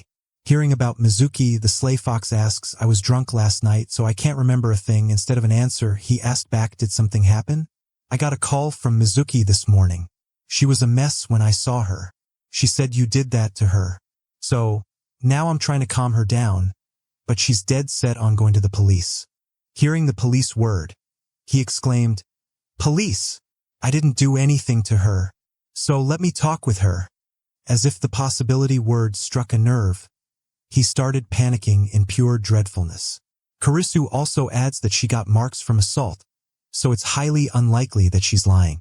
And again, I think I have some shares in your company. Due to the shareholder meeting being next week, if this rumor starts, I'll also be in trouble. Now, here's my suggestion. How about we settle this privately? Degura, understanding the severity of the situation, exclaimed, That's basically a honey trap. Kurisu, showing him the middle finger, mentioned that I think my share won't drag me into this, so bye. But before he could cut the phone, Degura changed his tone and said that they should negotiate this with money. Therefore, what is Kurisu's demanding here? Kurisu replies, Okay, I'll discuss it with Mizuki. And after a few moments, when the call ends, he starts cursing, You brats. I'll see you off. But to his surprise, as he was shouting this and that, MC and his friends were watching everything through the CCTV. Mr. Diddy is watching everything from the other side, mentioning that he's your enemy, Mr. Feudo. Mizuki, also curious, asks, Will this work? He answers yes, it will, and in the process will ruin the company's stock and itself. Mizuki, ever the soft heart, asks what about the people working there, reducing her worry. The insider agent mentions that if this gets rid of him, then no one will blame you. MC's partners, seeing the unknown face, exclaimed, Who's this guy? Is he being here okay? Mr. Unknown, introducing himself, tells them that Mr. Hasegawa started this company with my father, and nice to meet you. MC, introducing the veteran worker, explained that he is our new helping partner. Mr. Insider, looking towards Mizuki's knowing face, greets her. Looks like things are going well. Mizuki, feeling the sweetness of revenge and also her floodgates opening, shouts in enthusiasm, Mr. Feudo, I'll see this revenge through, and with that, she gets closer to MC for a hardcore hug. But, before she could melt Kurisu's heart with her gilly bubblies, Diddy, the ever-jealous lover, blocks her way, saying, This is why you're still a damn brat, scolding her like a Catholic priest with holy ideas. He tells her the work starts after this, so get your head together. Mizuki, fed up with his diddying, retorts back, Hey yoi, don't lecture me about business when you were the one nailed for corruption. Kazuki, trying to get back at her, exclaimed, Look who's talking. You're the one who went to a hotel with Degura. Explaining that it was part of the plan, she exclaimed loudly, although he hardly believed that nothing happened in there with Degura. MC, stopping their quarreling, mentioned not now. But while stopping the bantering, he did something that you hope you never do in 1,000 years. Here's what happened. When he touched Kazuki to stop the scaffold, the pure lover in all his ecstasy started drawing while concluding, Mr. Feudo, I knew it. You prefer a solid, reliable chest over some frugal and dainty one, don't you? But not knowing what's cooking in his inner world of Diddyism, he hands him a photo envelope and leaves the place. Kurisu, on the other hand, a man on a mission, calls Teiko and asks about his assigned tasks, which he replies are complete, and Bamba will be waiting for you for further explanation. Leaving the establishment, he gives a chilling declaration that it's time for the finishing touch. In the next episode, we witness Kurisu and Mizuki waiting for Degura. And when he finally arrives, he mentions that they were waiting for Mr. Degura. Coming closer to the table, he starts kicking the thinking he's the big dog here. You've got some nerve going after my money. Responding to his outburst, MC started his masterful acting. Mr. Degura, your attitude is rather troublesome. But Degura, acting like a brute, says, I don't remember a damn thing. It's just you, which doesn't prove anything. But MC, spilling water in his wishful argument, throws a pile of aversion and report, much to his astonishment. As you can see, this is evidence proving the guilt. If this gets out, your company stocks will meet Lord Yama in hell. And speaking of stocks, I heard your company stocks have been heavily shorted. So in case for this reason your stocks go down, someone's going to make a fortune. Man, this bastard is bold, leaving hints all over. Well, unlike Kadoti, Dagura wasn't that stupid. Therefore, understanding the implication, he roared in anger, "It was you! You're the bastard who set up the short selling." Getting all handsy with MC, he says, "And you slut, stop acting like a victim. Tell me how much he bought you for. I'll pay 10 times more." But Kurisu grabs his hand with force to show him who's the big dog in this room. He tells Dagura, "I can't have you talking to my important person like that." And as if that wasn't enough, MC, looking towards the camera, drops another bombshell, saying now he has got the proof of you using violence. So, Mr. Dagura has 50 billion yen ready by noon, 3 days from now. Well, as expected, he protested that this was extortion, but Kurisu, shoving him like the pick of shit he is, mentioned that either he brings 50 billion or he makes his profit by leaking the info. Seeing no way out, he starts all acting like a submissive in a prison's relationships. Looking downwards, he mentions the impossibility of pulling 50 billion at once. Hans MC settled for 5 billion for now.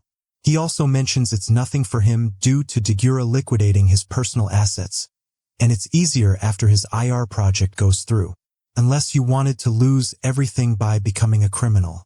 So, see you in 3 days. Ending the encounter, they came out in the street, where Mizuki smiles in joyfulness, saying, "I'm fine, now." From her sudden joy, her mood turns to a sudden blush when her focus shifts to Kurisu holding her shoulder closely.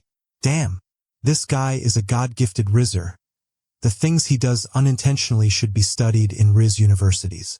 Rizzing her verbally, he mentions that must have been scary, but that was a good performance. Now Dagura will be watching our every move till the shareholders' meeting. He heard the summary of this little ordeal. As he was contemplating his further steps, Mizuki was getting all wet, due to her floodgates opening by Kurisu's Riz god persona. On the other hand, Dagura, the angry pig, was threatening everything and swearing revenge. And with that intention, he calls his lackey to kidnap someone. You know who? After all this messy event, the scene shifts to 3 days later, where Dagura calls Kurisu for the planned meetup and the process of the money transfer. He also adds the clause of signing a document. In reply, MC told him to meet in the previous bar. Dagura, even after all that shamble, still thinks he's the real 4D chase player. Therefore, he mocks Kurisu, saying, "What an idiot," revealing his location, exposing himself. As Dagura started to leave in order to fulfill his plan, his employee started calling him from the rear, asking where he was heading, reminding him that the emergency board meeting starts in less than an hour, which will be discussing a newly added item for the real shareholder meeting in 2 weeks. But Dagura, being a God-sent mother sucker, replies, "I'm trusting this to you, clown subordinates. So, I'll be out for a bit, handle it." And with that, he leaves the place after picking up his phone. After he leaves, we come to see the true motive of the document, that it says about a new resolution dismissing Mr. Dagura from the presidency. And that's, my friend, who is your typical Dagura, not knowing what he's signing for, just getting played by the player named Kurisu. Arriving outside and sitting in the car, he mentions, "Who would have thought I'd be this eager to see those brats again? Damn, I bet he's done for sure. Just look at his idiotic smile, what a delusional freak. Doesn't even know how he just became the bait in the hook." And that, my friends, is how your boy Kurisu got himself kidnapped. Opening his eyes in a tied-up state, he sees a row of blacked bodyguards ready for action with your mom. Seeing him awake, the wannabe wifu calls him Mr. Feudo. "Are you okay? What is going on here? Damn, never knew someone could look so good, even being tied up." The clear credit goes to the bodyguards for giving our eyes a good feast. Hearing her scream, Dagura exclaimed, "You've been in a nasty mood ever since your waking." Looking toward her, he says, "And you? You kept acting all bossy and kept telling me what to do. So that's why you got kidnapped." With his usual dog-eat-dog attitude, he comments, "Still, you've got quite the face and body, so let me have a better look." Retorting in a rage while still looking cute, she shouted, "This is what you're celebrating? This dirty trick of yours is pathetic. Shouldn't you be ashamed?" finding her resistance adorable in a villainous sense. He turns and starts explaining. Machiavellian, result-oriented approach, cost-benefit diversity, the end justifies the means. Giving an angelic smile belonging to a protagonist, he says, so it's a necessary trait for an excellent manager. So, Ms. Mizuki, please take back what you said. And if you call this method underhanded, then you are not cut out for management. Measuring the length of her legs in a friendly gesture, he comments, I guess I need to teach you that you can't survive in this world just by being smart. Feeling his perverted approach, she curses, stop touching me with your filthy hands, but Dagura, with his 90s villain persona, grabs her hair and points to the situation she's in. Therefore, her acting like this is clearly just stupid. Pausing his action, Kurisu shouts from beside her, Bastard, get your hands off of her. Making his point, he says, my allies are outside, so don't forget, you're in as much trouble as we are. Smirking, he asks, that's interesting. So now, what's the next big plan of yours? Keeping the suspense, Kurisu asks about the time. Making a confused Dagura more confused, he mentions it should be around 4 p.m., right? To his shock, when he really saw the time, the description actually matched. Dropping a bomb, he mentions that if he didn't answer the calls from my partners at the given time, all the negatives will be leaked. So answer my phone now. Feeling stupid, Dagura tells him, I'm not falling for your cheap tricks, but Kurisu is still farming aura. The farmer gives him a dead stare, asking, are you sure? 'Cause once the call ends and the items are leaked, your life is surely over. Thereby, he receives the call, exclaiming towards Kurisu not to reveal their location. Seeing the call went through, from the other side, Teiko worriedly asks his state. He answers, we were kidnapped by Dagura. Ruiji, angry, asks about his location so he can kill those bastards. Assuring Ruiji about their well-being, he mentions that as long as you're there, he can't do anything. Then the conversation shifts to the shareholders' meeting in 2 weeks. Kurisu, catching his point, tells them that's why we are safe till then. And I'm sorry for worrying you. Don't worry, everything's going according to plan. After the call, cuts Dagura punches Feudo's face in anger. What plan?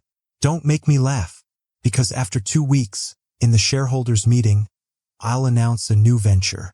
You guys till then will be stuck here, and then after the meeting you will be crushed by the debts of your short selling. Already feeling the joy of victory in his giddy mind, he starts to quagmire, thinking after the deal, he will be free to drink and chase women, and then I'll decide on what to do with you losers. Damn, this guy knows his business. Just look at him, who knows what kind of vivid wet dream he just had, which made him drool so profusely. I bet the pervert word was invented specially for him. Anyway, coming back to the sucker, he threw a pile of money, saying, oh, right, here's your settlement money, 300 million yen, so be grateful. Mocking the situation, he tells, from then on, you'll be eating dirt for the rest of your lives. So bye. After this intense confrontation, the scene shifted to 2 weeks later. Dagura, sitting inside his car, thinks those brats gave me quite the scare. But it turned out to be a big deal in the end. Feeling all smug, he thinks he doesn't even need that Habasaki to handle his business. So this is his Asahi now.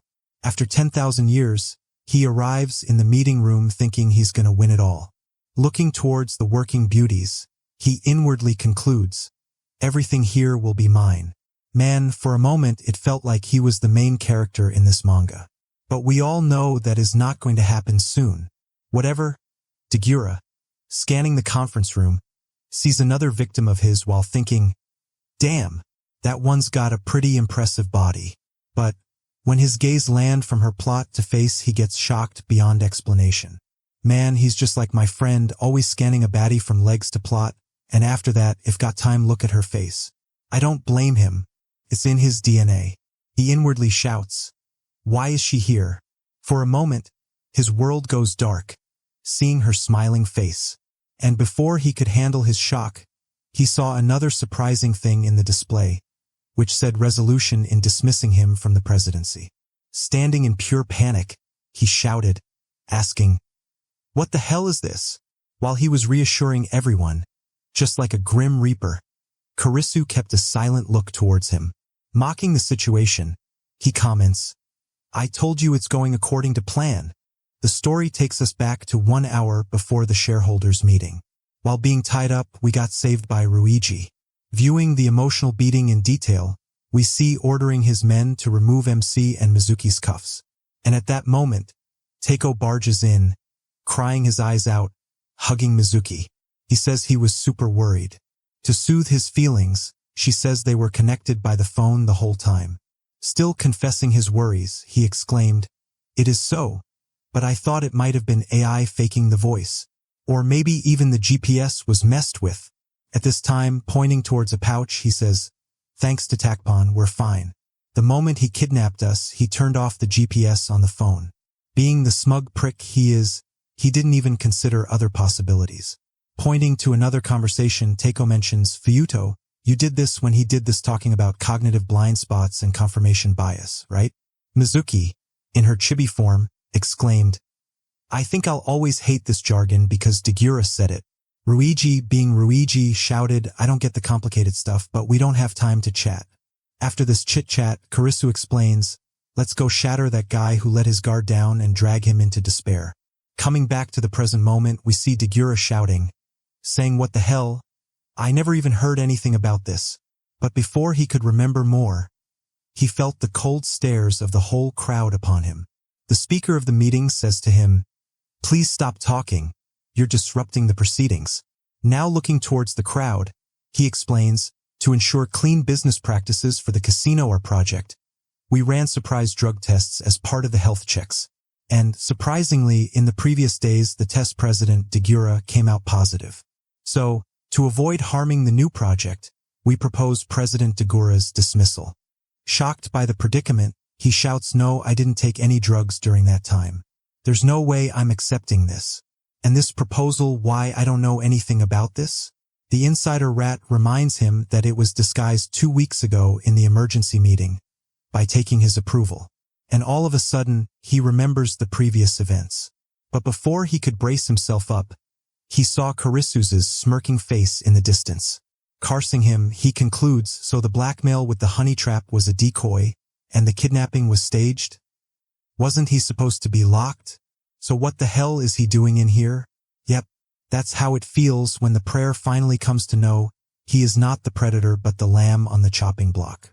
Coming to the announcer, he finalizes, "So from now on, Mr. Degura, you will be removed as CEO, and public authorities will conduct the investigation." After that sudden banger, he witnesses the reason for his downfall in his eyes. But to no avail, the guy responsible for all this stuff starts leaving the conference. So he starts running after him with fear in his voice. As he was running behind MC to catch him, the board members started holding him, saying, "Get back to your seat and explain what the resolution is about." But determined to grab Kurisu, he avoids the members while saying, "It's disgusting to be framed like this."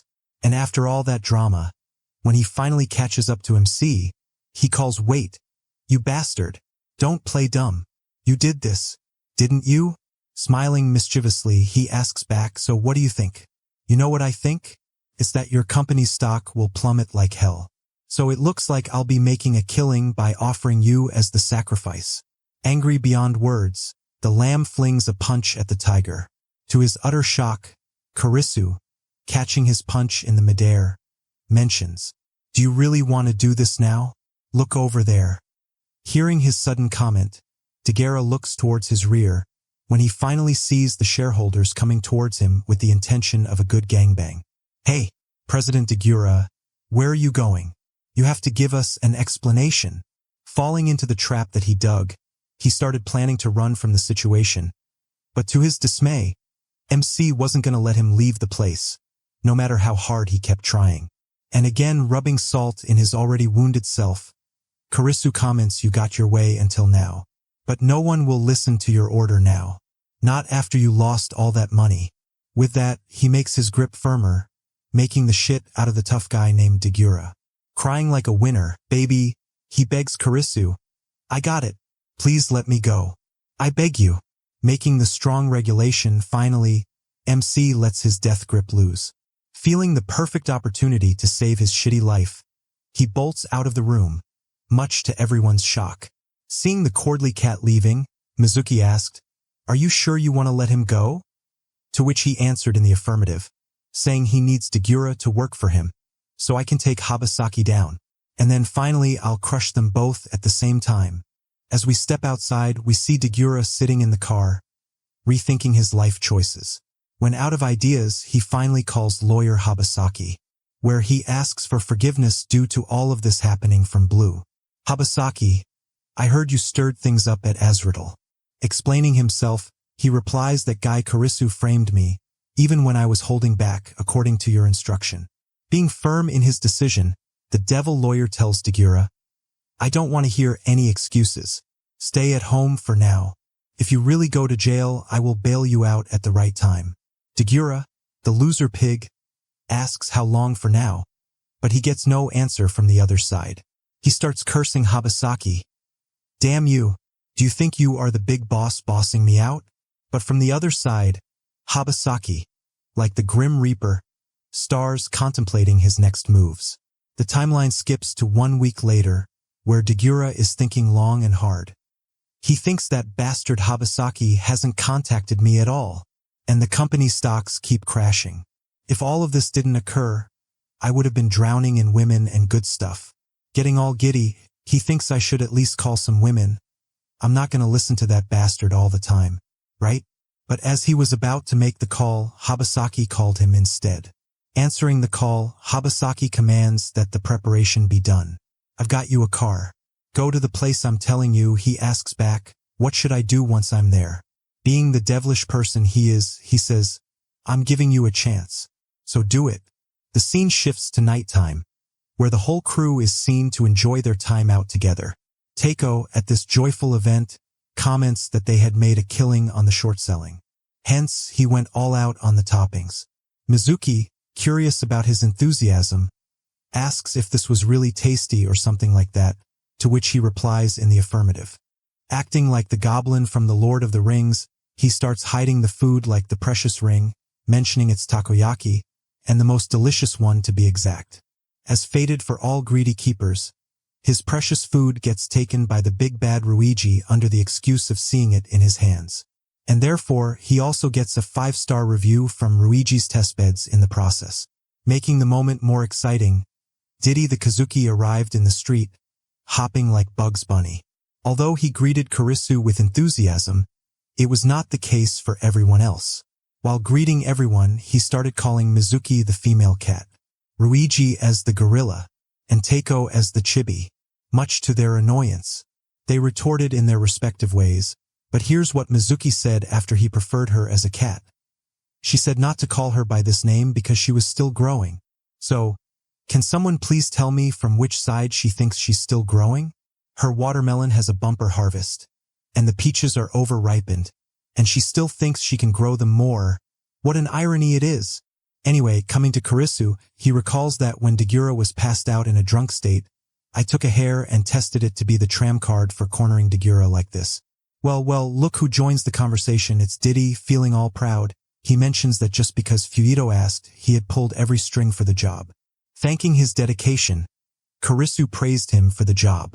Cracking the stupidest joke ever, Diddy mentions, seriously, I cleaned the room, not just the bed, and waited for Fuyito to see the clean bed, you know the process. Yet instead of you, I found this gorilla there, making Ruiji angry and all. Pulling a killer smile, Kurisu thanks him. You were a huge help, Mr. Kazuki. And damn, the smile on him felt like a package of magnum-level punch to Diddy. And now, if you look at it from his point of view, no wonder his mind is always stuck in this kind of stuff. Anyway, Ruiji, being blunt as ever, questions the reason for his calling them here. Turning on the business mode, he mentions, Habasaki's been acting all weird lately. And as they were conversing among them, Dagura, the lapping dog, arrived there by cutting the corner. Sitting in the car, he asks for whereabouts of his destination. From the other side, Habasaki instructs him to stop and to get himself into some good stuff, which he answers to have been taken already. Habasaki, being the good brother he is, asks him to take more good stuff before the big job, and as expected of your typical Dagura, he takes the good stuff while thanking Habasaki for his reminder. With that reminder, he gets ready to do his job just like a zombie. Taking the duty of the Grim Reaper, he cranks the car speed to the max towards MC and crew. And luckily, Mr. Diddy, for once, did a good job using his filthy eyes. Pointing at the arriving car, he shoves everyone out of the car's way. For a moment, it looked like he was going to meet his creator with the help of a free ticket from Dagura. But, plot twist! For once in my whole manga life, suddenly a track-kun comes from Dagura's rear, shoving his car and saving someone's life instead of ending it. And before they could brace themselves from the sudden shock, the car started lighting up. Takeo uses his eagle vision to spot Dagura in the staring position. The plot, adding a little drama to the story, suddenly decided to explode the car dramatically. Shielding Mizuki, he thinks that the fire festival had already started. Ruiji, on the other hand, thinks this is his karma. Contrary to his belief, Kurisu mentions, it's not only his karma that got him killed, but it's the big bad wolf named Habasaki who got him killed. And he's flaunting it in my face, his power and cruelty. Shifting his focus towards Kazuki, he asks Mr. Diddy, "Are you okay?" Acting all brave for his little lover, he replies enthusiastically, "I'm fine, so don't worry." Ruiji, even thinking he owes him a big gratitude, feels reluctant to say this after his smog behavior. Well, for sure, this is an anticlimactic ending. But, no, our MC dead set on getting his share of revenge. Exclaimed, "This is not the end, but this is the beginning of a deadly battle. Till the end of me." And with that intention, the battle shifts to liking this video. See you in the next part.